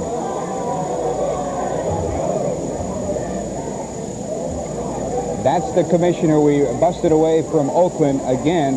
The picture here, Los Angeles, the number 9 selection. They picked Mel Owens, the linebacker from Michigan. Somewhat of a surprise, Paul Zimmerman. Two teams I know like him very much, Miami and Oakland. There were others, but I think he's one of these guys that came up late, like E.J. Jr. The more they thought about him, the more they looked at his stats, the more late exams they gave him, the higher he got, maybe even up to the Hugh Green level.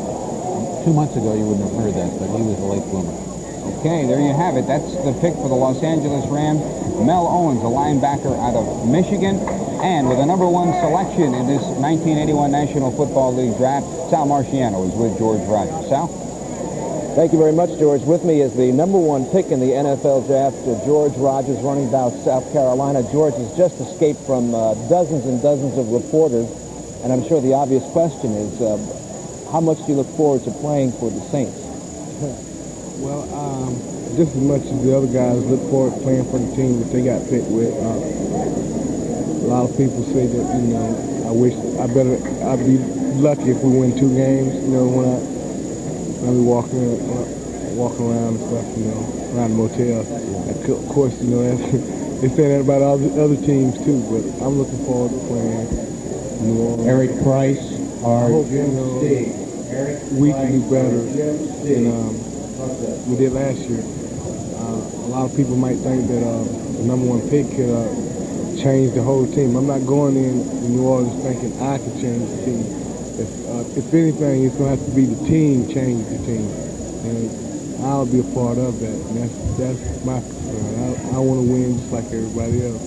I read where you are an admirer of Bum Phillips. Yeah, I think one of the reasons probably because he's Coach Earl Campbell. Earl, you know, is one of my favorites. I look up to guys like Earl. It's pretty good show, you know, be coached up under one of the traditional coaches, you know, that's been in the game for a real long time. 2 small matters, perhaps not small, perhaps significant. You had a wrist injury this past season. Now, how did that come along? You mean how it's come along now? It's come along fine, you know. Most of the time I hurt my wrist because I fall on the ground and try to catch my balance. And if I take them up real good, they don't hardly get hurt out most of the time. The other factor I want to talk about is the synthetic turf in the Superdome. How do you feel about playing on that? I like playing on the turf. It kind of like speeds the game up. I play on AstroTurf in Columbia, so maybe it's the difference. Cincinnati on the first round. Wide receiver David Verser from Kansas. George, Chicago Bears are up. The man you see right there is Don Weiss, who is the assistant to the commissioner. He just announced that Cincinnati has taken David Verser, the wide receiver out of Kansas. He has been regarded as one of the foremost wide receivers in a draft where there are a number of wide receivers that are ranked near the top. Verser has been ranked near the top from the very beginning. Now, next up, the Cincinnati Bengals. Let's take a look and see how they match up. Greg Gumbel takes a look at their history in the draft. The Cincinnati Bengals are a tough nut to crack. They are hard to understand. The Bengals have done it the way it's supposed to be done, through the draft, yet the results aren't showing on the field. Look at the Bengals' recent draft history. It is amazing. 19 of their 22 starters have come through the draft the last 6 years. You see stats like that and figure Cincy should be challenging in the AFC Central, but they haven't. Why? Well, 4 different head coaches since 1975 for one reason, and many experts feel the Bengals just don't have enough of the talented veterans to pull the youngsters together. They have had their premium errors. They cut #2 pick linebacker Kirby Criswell last year, but Anthony Munoz is a future All-Pro at tackle. They have also had their problems as far back as '77, where they had Mike Cobb and Voigt. They had 2 in '76 go by the wayside, but Rod Horn and Bill Glass were big contributors on the special teams last year. They are expected to do better this year. What's the answer for the Bengals? Perhaps some stability among the coaching staff for one thing, and if the Bengals have still another good draft this year, maybe this is the year they will again win more games than they lose. Thank you very much, Greg Gumbel. As the story is completed here from a standpoint of the first selections, the first 10 selections, as it stands right now, George Rogers to the Saints, Lawrence Taylor to the Giants, a linebacker, Freeman McNeil, a running back of UCLA to the Jets, Kenny Easley, the defensive back from the UCLA Bruins, also goes to Seattle in the first 4 selections. You just heard Cincinnati. They took David Verser as well. We've got a lot of football today, and we also have a lot of tennis coming up for you this evening. In case you missed it last night, Brian Gottfried in a match against a very game, Tony Giammalva. Gottfried came home the winner in match #1 of the first round of the WCT Tennis Championships. Tonight, another great match. John McEnroe, the defending champion, will be heading up the field as Jim Simpson and Cliff Drysdale, who were at their best last night, will be back tonight to bring us live coverage of the WCT from Big D in Dallas. from the Big NY in New York. We'll be back with more of the National Football League 1981 player selection. We're waiting on the Chicago Bears. Picking next, the clock winds down to 12 minutes plus for the Bears selection.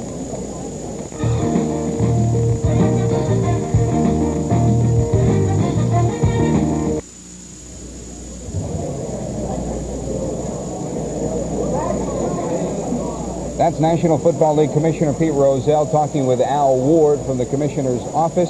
The selection has just been made for the Chicago Bears. Pete Van Horn, the tackle from the University of California, Southern California, from USC. Did that match up with what you felt? What I got 2 weeks ago was Randy McMillan of Pitt, a slight edge over Van Horn, with Van Horn closing fast. I thought they would go for McMillan to give Peyton the big back next to him. I guess they felt that putting the big tackle in front of him is just as important. We talked with George Hallis during the winter just a couple of months ago, and he said he has more or less stayed out of the football operations in recent years. But he said this year, with the offensive problems that they've had, they've ranked near the bottom of the league the last couple of years. He said he decided to step in. It was his move and his impetus that brought Ted Marchibroda in as the overall offensive coordinator. What kind of an effect is that going to have on the Chicago offense? Well, the knock on Marchibroda in Baltimore was that he was too conservative. So now they brought him in to liven up an offense that was too conservative. Well, unless he's had a complete change of philosophy, or they make him change his philosophy, I don't see where that's a great progression. He's done great wonders with some outstanding quarterbacks in years past. They hope that he can do the same with Vince Evans, I gather. I think that's what they got him for. I think when you have a Peyton, you're not going to go to a flashy offense and build it around your quarterback. And now the receivers are minus Jimmy Scott, so they're in trouble there. I think they've got to build something around Peyton like Buffalo did with O.J. a few years ago. The top three running backs. We knew Rodgers and McNeil were near the top. McMillan was also ranked right there. Are you surprised McMillan hasn't gone as yet? I'm shocked. But he's going to go right now. Okay, you think he's up this time? I think Baltimore will take him. All right, that's Randy McMillan we were talking about from Pittsburgh. Let's go back up to the gallery and see what the fans are doing here at the Sheraton in New York. Leandra. What? With me is John Lopazansky, and he's a carpenter who's playing hooky from work to look at the draft. I guess the fans aren't doing too well. Selection-wise with 12, how you doing? Not too well. There's been a lot of surprises. Everybody's been changing. Nobody's been picking who I think he should be picked. I guess your first surprise came with Los Angeles after losing Ferragamo. That was correct. Being that Ferragamo went to Canada to play, you figured the next quarterback they would take was Lomax. That was a big surprise in itself right there. And Chicago didn't pick a quarterback either. No, they didn't. No. Chicago picked Van Horn. I had him, but that's only my fourth one correct. Okay, we're ready to hear Pete Rozelle give us our next choice, so let's go back to the podium. Here's Baltimore Colts, first round selection. Baltimore picks Randy McMillan, Pittsburgh, University of Pittsburgh running back. No good. Running back Randy McMillan taken Next up, Miami Dolphins. as the number 12 pick, as you indicated, Paul Zimmerman. So far, we've been pretty much on the money here with Paul Zimmerman. We've also been pretty much on the money back in Bristol, the way we've been evaluating as well. Randy McMillan taken number 12 for Baltimore from Pittsburgh, the running back.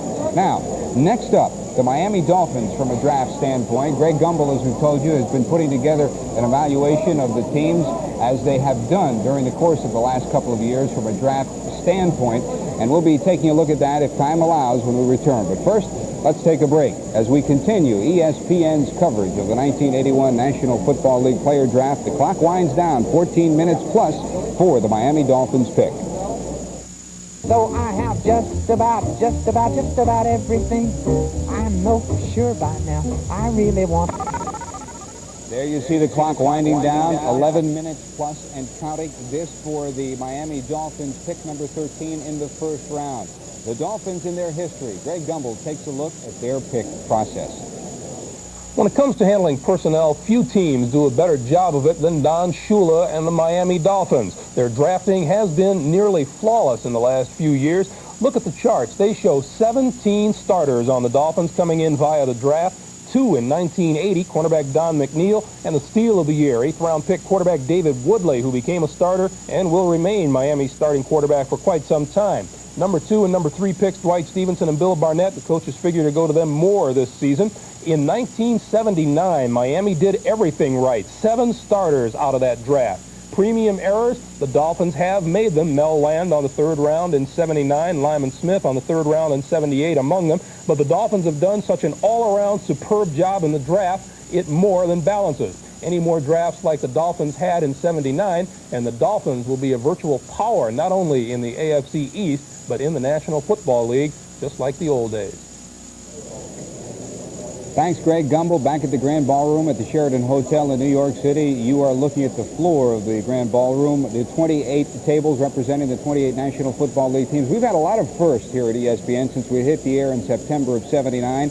And we'd like to wish congratulations to an individual who's had a number of firsts as well. Along with Jim McKay, Howard Cosell just celebrated the Wide World of Sports 20th anniversary this past weekend. Congratulations on a job well done. And Sal Marciano is with Humble Howard right now. Sal. If the National Football League and network television has a sex symbol, it is the Wizard of Words, the coach of the cosmos, the most recognizable man in America today, Howard Cosell. What is your opinion of the way the National Football League dips into collegiate talent every year? I think Pete Rozelle should win a Tony Award, an Emmy Award, and an Oscar Award for creating the most overrated, over-propagandized annual event in American sport. He's got to be accredited as a marketing genius. I think it's simply wonderful the way the print medium joins in as the principal tub thumpers of this nothing event. And I also think it's remarkable that the fans up in the galleries can be so sold and so utterly naive and unknowledgeable. The record of the annual draft speaks for itself. Let's take last year. Rams took Johnson, Texas, defensive back, first round. Almost destroyed their team. Rebellion, walkouts. They succeeded in losing their first two games to the inferior Detroit and Tampa Bay teams. The Jets, Lamb Jones, bust. The Giants, Haynes, defensive back, bust. As a matter of fact, as one reviews the history of the annual draft and what the New York teams have done, nothing has helped them less. I have in mind the memorable Rocky Thompson for the Giants. I suggest, since Burgess Owens, once a #1 draft choice with the Jets, and Otis McKinney, once a #2 draft choice with the Giants, since they made it and made it big with the Oakland Raiders, I suggest all teams get down to the nub of the matter. They shouldn't draft players. They should draft Al Davis. This draft actually is supposed to help teams that don't win very much, but isn't it in fact the case that the rich teams get richer through trades and improving their position? Not the rich teams, the teams with the best organizations. The Oakland Raiders, a team of reclamation projects, as I've already indicated, because of Al Davis. The Rams will stay good because Klosterman has stockpiled so many draft choices through the years that he's got an abundance of talent. The Cowboys will always be good because of Gil Brandt and Tex Schramm. The Patriots will be consistently good because of Bucko Kilroy and now Dick Steinberg. The Redskins will get better because of Bobby Beathard. It lies in organization, and you know that, Sal. You've been around a long time. You're my guy.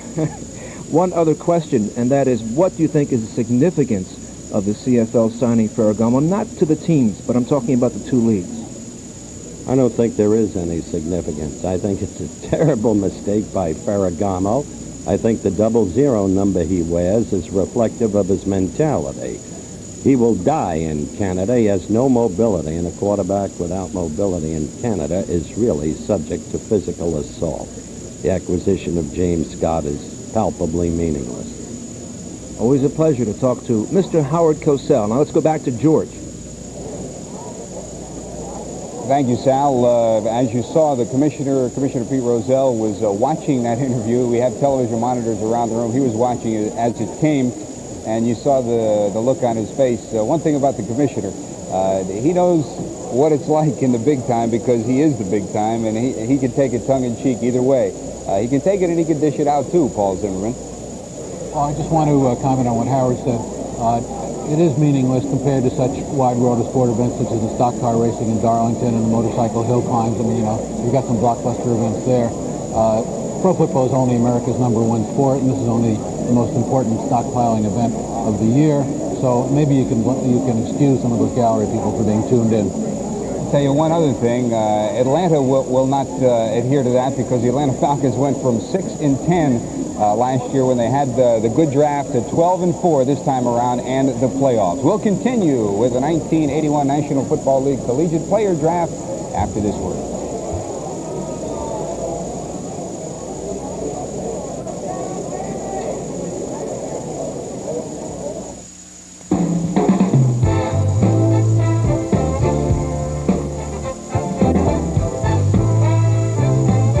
We'd like to welcome all the folks watching us at the Baltimore Convention Center, where United Cable is bringing our signal in today. We understand there's a crowd of about 500, hopefully up around 1,000 people to watch the Colts as they draft action for the NFL draft. As the folks in Baltimore are with us, we'd like to recap again the trades that have been made.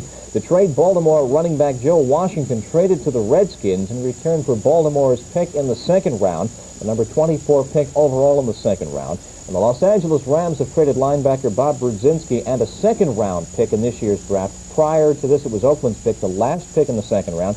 That pick and Brzezinski to Miami in return for the Dolphins' second and third-round picks in this draft and a number 2 pick next year that had belonged prior to Tampa Bay. So that's exactly what the Rams have done. They have moved up now in rounds 2 and 3, and that relates to their first-round selection, Mel Owens, the linebacker out of Michigan, who it was thought, Howard, that they would go for a quarterback, the Rams. Now they have the better position in the next 2 rounds to make a move towards a quarterback. Or a running back like they wanted McNeil, and Owens is a good selection because Jack Reynolds, the linebacker, is nearing the end of his career.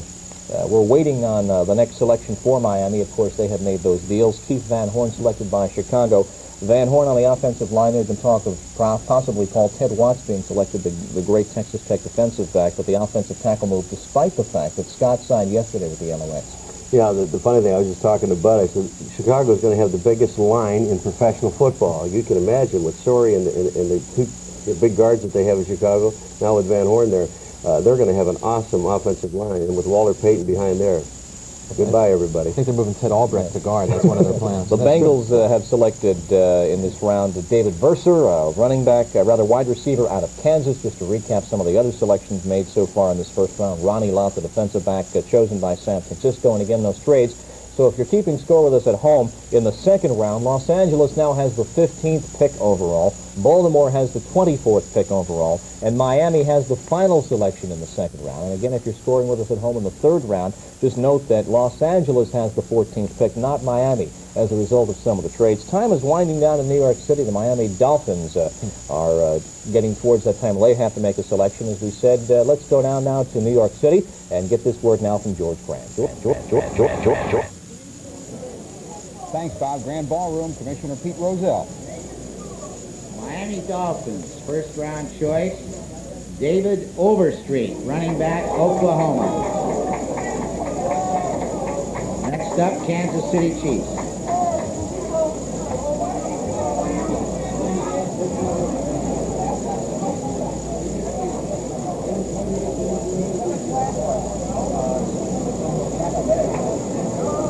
I'd take Marty McDowell. So, David Overstreet, and that was a bit of a surprise here in our telecast center. David Overstreet from running back. You say, nah, Howard Balzer. Define that, yeah. Please. Nothing ever surprises me. The Dolphins were interested in Randy McMillan, but Overstreet, I think, is going to be an excellent pro. He didn't run that much at Oklahoma because of the way the offense is structured there, but he can block, he can catch, he can run, of course, and he's going to help the Dolphins. The interesting thing, Neil Lomax, where is he going to go? And he could go to Denver in a couple picks, with Kansas City now taking either a wide receiver or a tight end. Okay, KC is up. The clock is running. They have a need for a tight end, and they have that selection also in the third round. Los Angeles pick. We'll pick up our coverage of the 1981 NFL Draft here on ESPN after these commercial messages.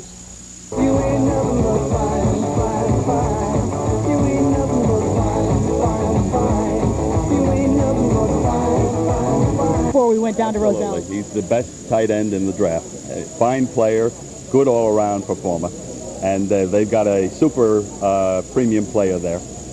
Okay, now with the Miami situation, they did take a running back. That was a surprise. Why? You had some feelings about that. Yes, but I read somewhere that Miami has a halfback who's had certain personal problems and wants to be traded or whatever. And that would account for the fact that Miami switched to a running back. Okay, Willie Scott was just chosen. I'd like to add about George Parker. Someday when he grows up, he would like to be an agent representative someday in the NFL. So let's go back to George Grant and get some reactions to the Willie Scott selection. There are a whole lot of people that want a piece of that action. There's Jim Heffernan, the Director of Media Information for the National Football League. He's one of the individuals who's waiting for cards from the tables, and then we'll bring that back to the commissioner. We are waiting now for the Denver Broncos and Paul Zimmerman.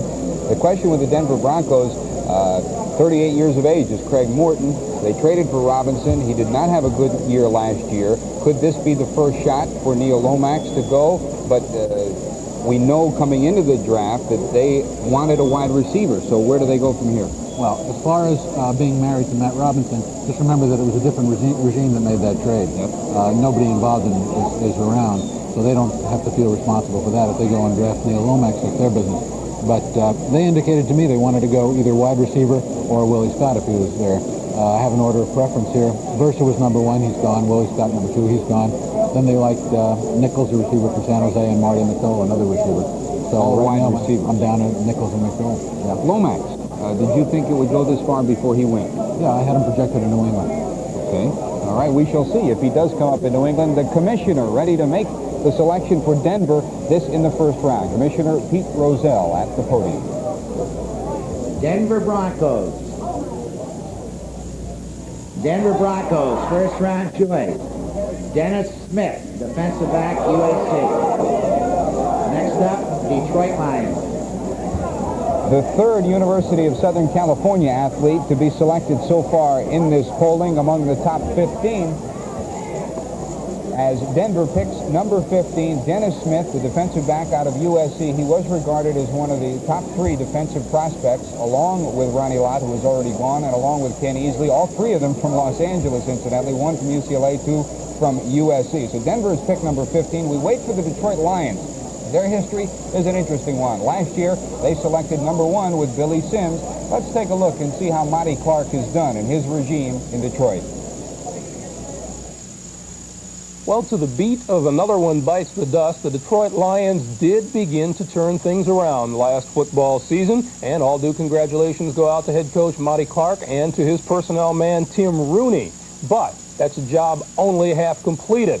Of the Lions' 22 starters, 12 have come via the draft, 4 through free agency, 6 more on trades. In his 3 years in Detroit, Clark has plucked 9 starters out of the draft, and that's not bad. Last year, of course, a banner year with running back Billy Sims, who was everything he was supposed to be, and then some. On the 7th round, the Lions grabbed a pretty good kicker in Ed Murray. They did make a mistake, his only mistake among the premium selections. He cut 3rd-round choice Mike Freed, who looked pretty good with the Giants before he was injured. Clark also had a fine number 1 selection in 79, tackle Keith Dorney, and in 78, 4 draftees made their way into the Detroit lineup.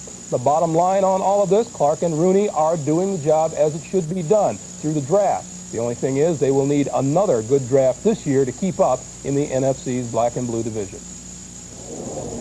The Detroit Lions ready to make selection number 16. We should make a mention, though, even though they were 9-7 last year, they did benefit from the year before after the number 1 selection of the parity schedule. In other words, after the bad season, they ended up with an easier schedule. They still did not make the playoffs, even though they did improve to 9-7, but they did not make the playoffs, even though they started off red hot. Monty Clark and Tim Rooney waiting now for their selection process. How do you evaluate Tim Rooney as a selector from a draft standpoint, Paul Zimmerman? Well, Tim comes from that Pittsburgh system, which is good, as you know. He comes from a solid football background. He's very knowledgeable. Of course, you have to ask who has the real input. I'm sure he supplies information. I don't know who makes the final choice there.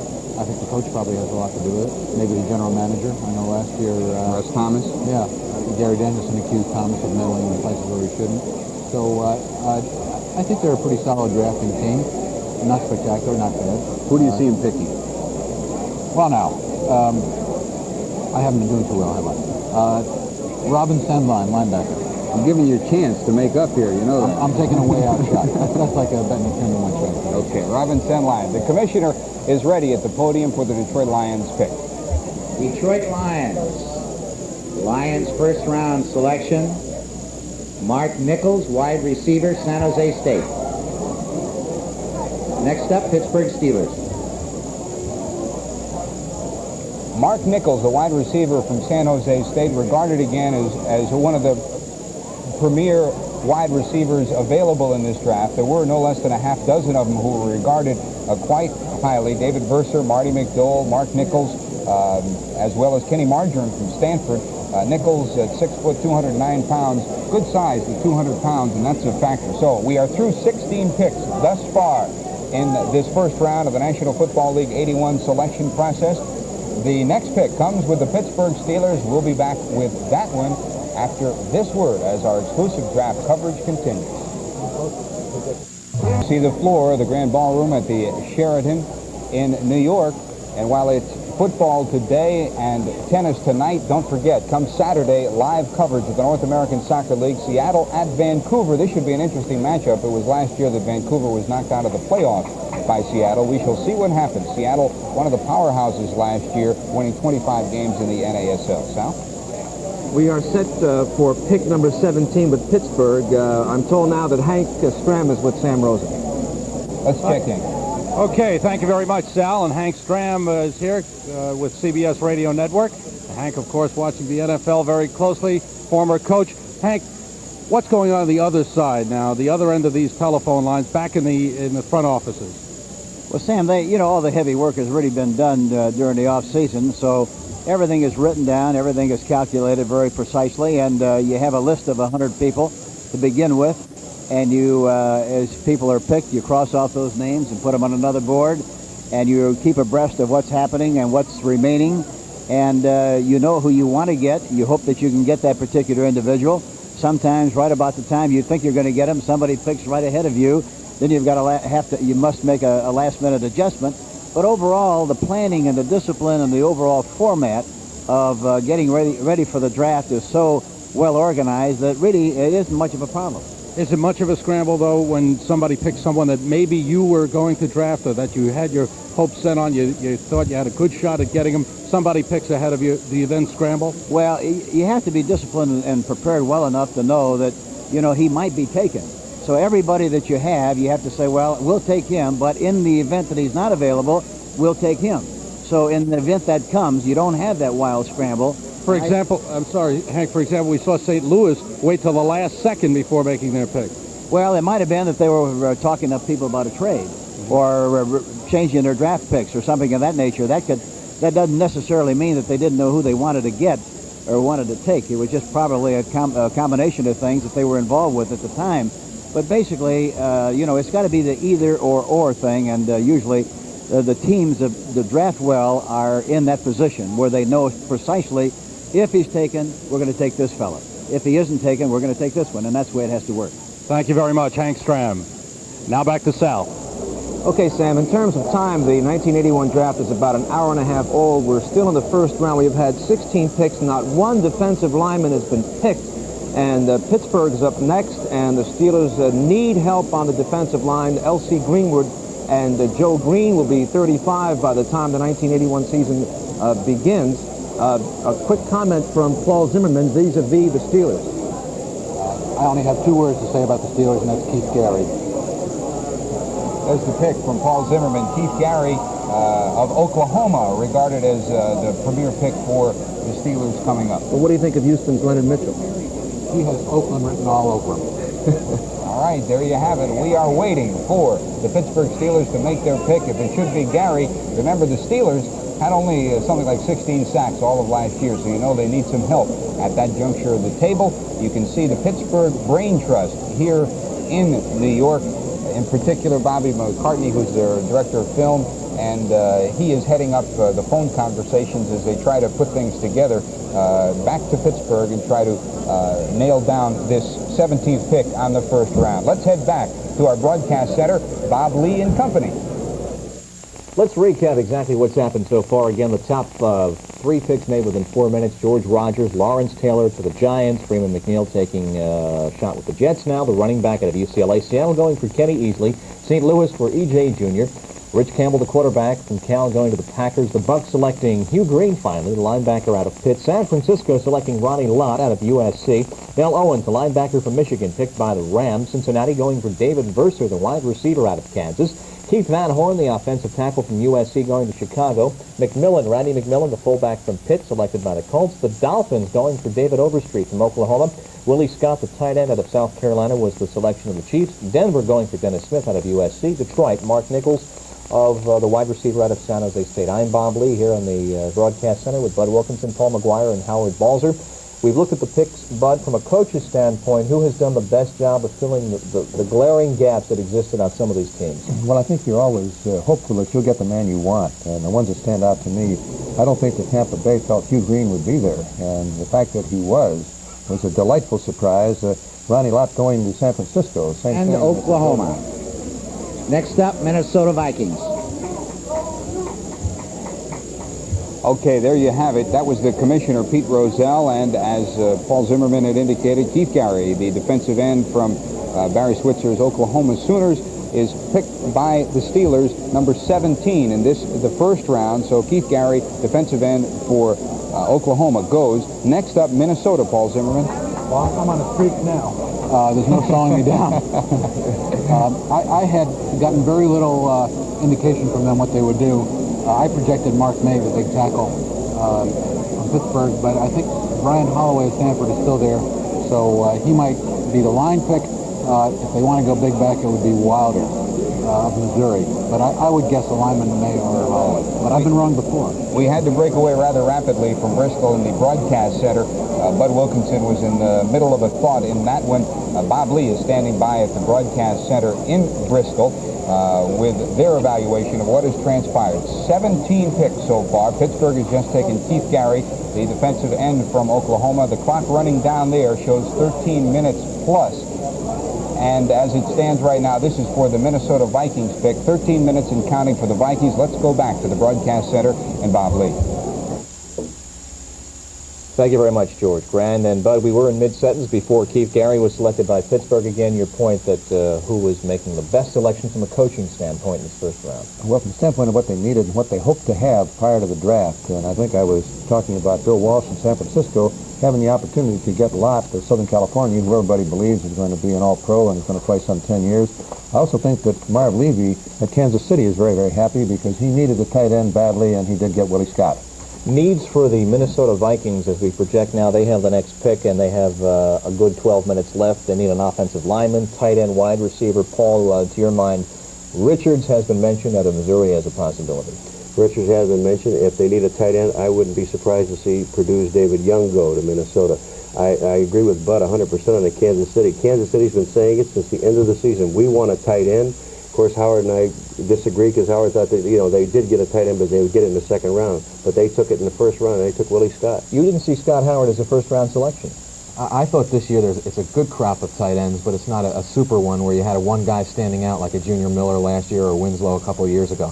I thought they could have gotten a wide receiver and then waited for one of those still pretty good tight ends in the second round.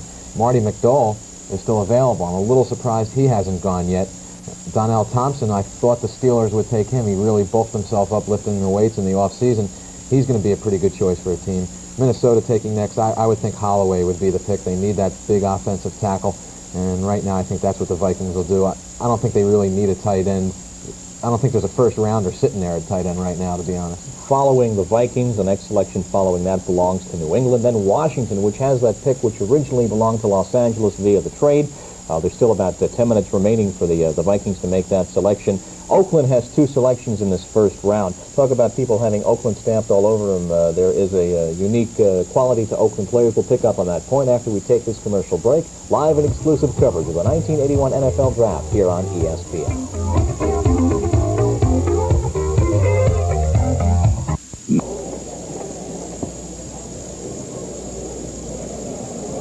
The clock winding down, 10 minutes and counting for the selection of the Minnesota Vikings. The 18th pick overall in this first round of the National Football League draft just completed. Pittsburgh has taken Keith Gary, the defensive end from Oklahoma. The Vikings set to make their pick. Then after that, the New England Patriots, and after that, the Washington Redskins. The Vikings pick, and then New England, Paul Zimmerman. Well, if the Vikings don't take Donnell Thompson, I'm pretty sure New England will. I don't think they thought he'd be available. They'll be very surprised if he is, and they'll be very happy about it because their defensive line shows a lot of age, and they have to get something done there. They indicated that they might even go Lomax if Thompson's gone, just out of necessity of getting a good, highly projected player and then maybe trading him or as insurance for Grogan's knees or whatever. But I think you can be sure they're going to take that defensive lineman if they can. Okay, we are at the point now where this is the Minnesota Vikings pick, number 18. And number 19 will be the Washington Redskins. They were involved in that trade with the Rams. It allowed the Rams to go from 20 to 9. So Washington will get the pick after New England. Minnesota, New England, Washington, still to come. Oakland has 2 picks coming. Cleveland, Buffalo, San Diego, Dallas, Philadelphia, and Atlanta on this first round. Now, we've heard from the gallery here as how the fans are evaluating. We have some experts as well as fans over at one of the traditional football watering holes in New York City. That is Mike Minucci's restaurant. Chris Berman is there. Chris, what's happening? Yeah. Well, George, I'll tell you, everybody here at Minucci's is using the ESPN draft kit like we are right here to write down all the picks. Pat Garvey is with me, and he's been a season ticket holder of the New York Giants for, well, they used to have pillars in the stadium, didn't they? It's been a long time. It's the days of Y.A. Tittle, but I must say that I think Lawrence Taylor is an awfully good choice and probably indicative of the fact that the Giants are going to go to the 3-4 defense next year. The only problem with that is that you need a strong nose guard to play that defense. And the strongest nose guard the Giants have had in years is now playing for the Detroit Lions and John Mendenhall. Yeah. I hate to sound cynical, but the Giants for the past decade have left us with many disappointments, and I think the jury is still out on the remainder of the draft for the Giants. Pat, as a Giant fan, the new Perkins Young regime, do you have a little more confidence that Lawrence Taylor is not a cliff diver from Bermuda? That's Rocky Thompson you got to be referring to. No, I think he's a blue chipper. Last year, I think the draft was a bust for them, and I think 2 years ago in Perkins' first year with certainly with Sims and Ernest Gray, I think that was a good draft for them. It remains to be seen what they draft in the rest of this round. It's a sobering thought indeed to think that last year their 2 top choices probably were Haynes and Bruner, the quarterback. And the quarterback they let go ended up on the Super Bowl Eagles, and the cornerback or defensive back they let go ended up on the Super Bowl Raiders. So you got to question again what Perkins and Young are still up to with the Giants. Well, as a longtime fan of the Giants, where would you like to see them go? More defense the next couple of rounds? I subscribe to the best athlete routine, but I think the Giants need so much help on offense that they certainly have got to start to look to offensive players, with the exception of if they could get a good nose guard, but I don't think one exists in the draft this year. All right, I'll tell you, the Minnesota Vikings are next, then the New England Patriots, and if I just might throw in my 2 cents on the Patriots, if they draft a defensive back, that'll be 6 number 1 picks at defensive back. One of them is going to have to sell hot dogs. I think that's the way that's going to go, so we're going to see what Bucko Kilroy has up its sleeve with New England a little bit longer. Pat, let me ask you this. The Giants fans in the past have burnt some tickets, even though they still sell out the place. You really feel a difference going to the games last year, that something was a little bit different, even though so many injuries in the free agents? I must say last year I didn't feel so much that way because Sims got hurt rather late in the season, and I think the impetus went out of the team. But the year before that, I certainly felt that they were on the right track. I really have some doubts about where they're going, and they've renewed Perkins' contract, so they're obviously committed to him, and they're going to stick with him. All right. They are committed to him, and we're committed to go back to the draft headquarters at the Sheraton. Thank you, Chris. We are waiting on the 18th pick, the Minnesota Vikings. Interesting. They mentioned Phil Simms. Of course, when he was selected, it was somewhat of a ruffle, but now the small college players and quarterbacks are familiar names. Let's go back to Oakland and Ron Barr and see what's transpiring on the West Coast view of this 81 draft. Thanks a lot, George. Well, for the last 4 years, I've been doing Stanford football play-by-play, so I've seen a lot of Mark Nichols, the wide receiver that was drafted by Detroit. He's much like Stanford's Ken Marjoram. He's got the great speed and the great hands and great anticipation. He's 6'1", 211 pounds. The thing that the pros liked about him was he is a heady player. He'll go downfield. He'll take a look at a linebacker. He'll take a look at a defensive back. He'll read what they're going to do, and then he'll break into the open. He also has great anticipation. If his quarterback gets into trouble, he knows how to find the open slot. A lot of people are surprised here at Raider headquarters that Mark Nichols went in the first round. They expected him to go high in the second round. But again, he has that great intelligence, that great speed, great anticipation. He is definitely a very valuable player, and I think the Detroit Lions will find him very useful to their type of offense. That's it from Raider headquarters. Now let's go back to New York. The clock winds down, 4 minutes and counting for the Minnesota Vikings in their first pick of this draft, the 18th pick in the first round. And on the floor, Sam Rosen is standing by, and he'll be filling us in on the way people are evaluating the way this draft has gone so far, as we have gone through at this point, 17 different picks, with the Pittsburgh Steelers taking last. They took Keith Gary, the defensive end, out of Oklahoma. We'll be, of course, following the picture in Oakland as the afternoon progresses, as the morning and afternoon progresses. Oakland has 2 picks on this first round. Number 21, which will come a couple of picks ahead, and then again, the number 24 pick. So Oakland will have a couple of shots at it during the course of the next hour or so here in the 1981 draft. Let's go on the floor with Sam Rosen. Sam? Thank you very much, George, and I'm here with columnist Murray Kempton of Newsday. Murray, what brings you to the NFL draft? Well, I'm a New Yorker, you know, and the NFL draft is the only time when the New York teams ever rank in the first 3. Some sleeper like New Orleans always comes in and pushes them out. And then I come to hear the Giant fans protest the draft. It's the only democratic procedure we have left in this city. And this year they sounded very happy. Yeah. Sounded like they got the player they wanted. Well, they got what they read in the newspapers. Do you think that coaches draft from the newspapers? Oh, I don't know. You think they listen to columnists? Well, I'll tell you one thing. I've been telling people how to pick presidents for years, and nobody's paying attention to me. But these coaches just go faithfully right along with the newspaper picks. What do you think about this whole scenario? I think it's delightful. I don't want to plug you guys, but I think it's absolutely brilliant to have 12 hours of it. It's like a good congressional hearing. But of course, the thing is that, like a lot of journalism, it's a little fraudulent. You look at these junior assistants. I mean, all the heavy thinkers are all sitting in their suites, phoning them in. I think it would be a much better show if, you know, you came down here and watched Bud Grant freak out when he has 3 seconds left on the shot clock. Anyway, thank you. It's good seeing you. Thank you, Murray Kempton. Now back to George Grant. Okay, Sudden Sam with Murray Kempton. We get every angle of it here for the 1981 National Football League draft. Sal, we're waiting on Minnesota's pick. So far, we've had the running backs, the defensive backs, and the linebackers selected. How about the interior linemen? There's a center named John Scully out of Notre Dame who gets the highest ratings from all the scouts. He's still available. Perhaps Minnesota might go with Scully. Scully succeeded Dave Huffman when he went to the Vikings, and they are projecting Scully perhaps as an offensive tackle.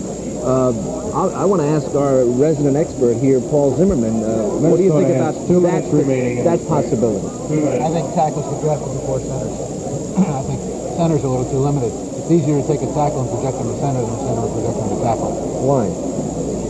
Because tackle has to be a better athlete. He's out in the wide open spaces where he has those rushing ends and has more territory to cover. Has to be quicker feet and a better player. Although they say Scully is very good downfield. Well, they got enough guys downfield. Okay. All right, let me interrupt just for a moment. That's Jan Van Duzer, the director of the overall draft today here in New York. They may very well be working on a trade at this very moment as Minnesota's pick is up, the number 18 selection. Jan has been on the phone with the folks there. He is walking across the room now. Let's see if we can piece this trade together. He's over talking with Don Weiss and Jim Heffernan now. They have a card, so they have either a trade and a selection or possibly just the beginning of a trade as it unfolds here. We are close to 2 hours into the draft. We have gone through 17 picks. This is Minnesota's selection number 18 in the draft thus far. Now he's going over with the commission. We should explain that as much as possible, they try to reflect and investigate each one of these movements as they occur. In other words, if there's a trade for a draft pick, say on the 4th or 5th round, they have work here that has to be done. In other words, they have to see if that pick is available. They have to see if it wasn't traded before. So they try to do that as much as possible so that they don't announce a pick and then maybe a day later or 2 days later they find out that they couldn't have made that selection. So it takes a little bit of time to do that.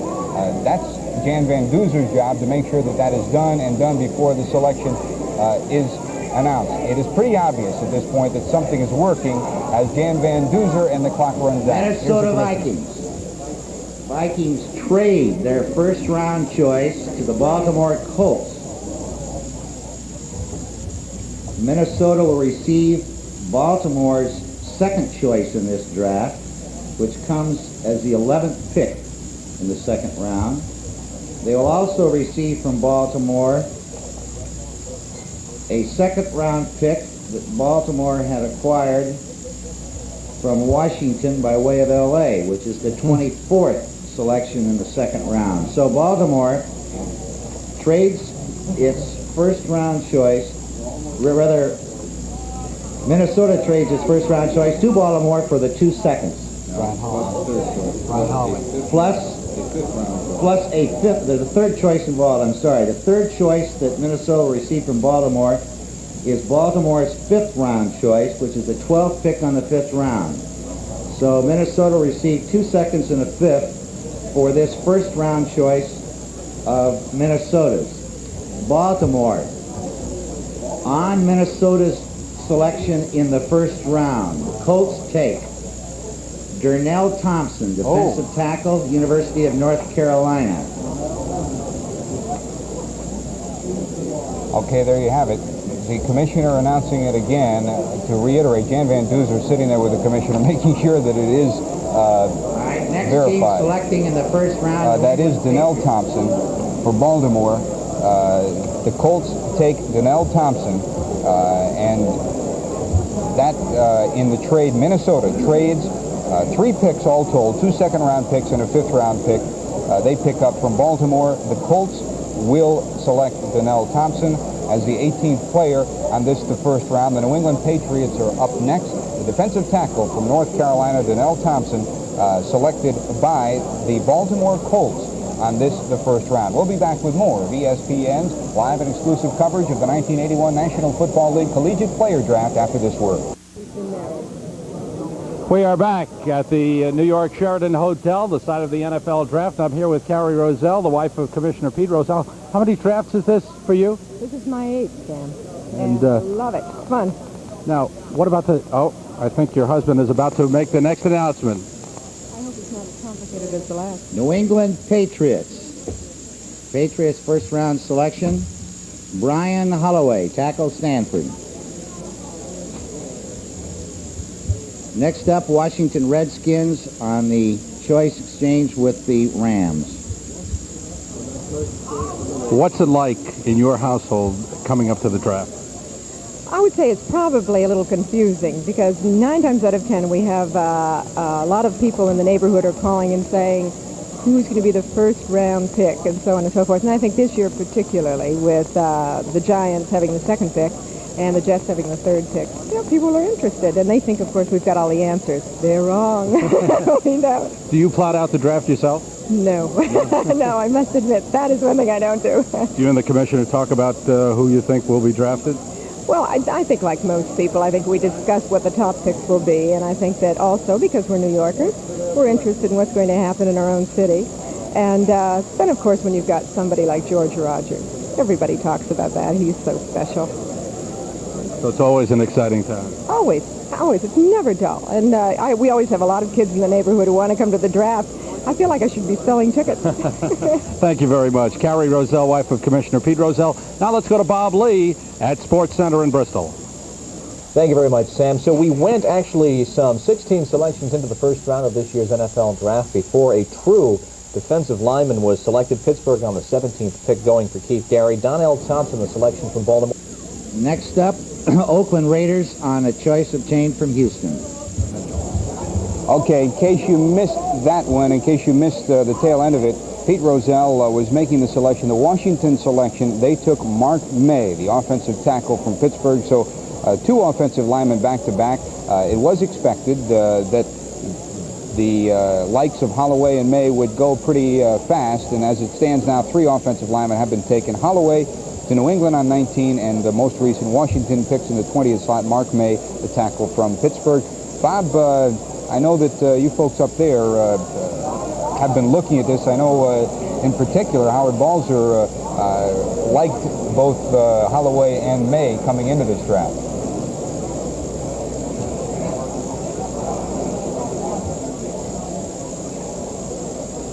Not only did he like Holloway and May coming into the draft, but just before the Patriots made their selection, not to put on our 20/20 hindsight, but you were explaining the logic prior to the selection why the Pats would make such a move. Well, they made that trade a couple of years ago when they traded Leon Gray to Houston, and they had plugged in Dwight Wheeler as the offensive tackle, and he really hasn't performed up to those great expectations. So when a lot of the players have been gone that maybe New England would have liked. It was a logical thing for them to take one of those top offensive tackles, and they chose Holloway and Washington coming up next. I had them taking Holloway if he was still there, so they just went for Mark May, who I thought might have gone earlier, but of course, as we know, they're always a gamble. But Leonard Mitchell is still sitting there, and Oakland's up. Oakland's up. I don't think they'll take him right now. They could take him if he's still there in the later pick. Excuse me. I think they're going to take a wide receiver now. McDowell is still there, or possibly Chris Collinsworth. As we were saying earlier, we went 16 picks before finally a true defensive lineman was selected. Pittsburgh selecting Keith Gary. Donnell Thompson on the 18th selection, Paul, selected by Baltimore. Well, I think the thing that we have to consider here is that, talking to some of the coaches and scouts, there aren't that many true defensive ends coming out of college. Most of these defensive linemen are defensive tackles. They're going to try to convert some of them, but the majority of them are defensive tackles, and that's kind of strange coming out of college football. Well, Thompson is a nose guard, goes 6'4" and a half, 260 out of North Carolina with 4.9 speed. He finally really lived up to his reputation this past year. Can get through those blockers, make the move, defensive tackle and or nose guard, as we see with 87 total tackles. Bud? I think it's very interesting. Depends on the ability of position, but you had 6 of the first 9 picks, defensive linebackers, and defensive secondary people. 6 of the first 9. That's where you lose football games.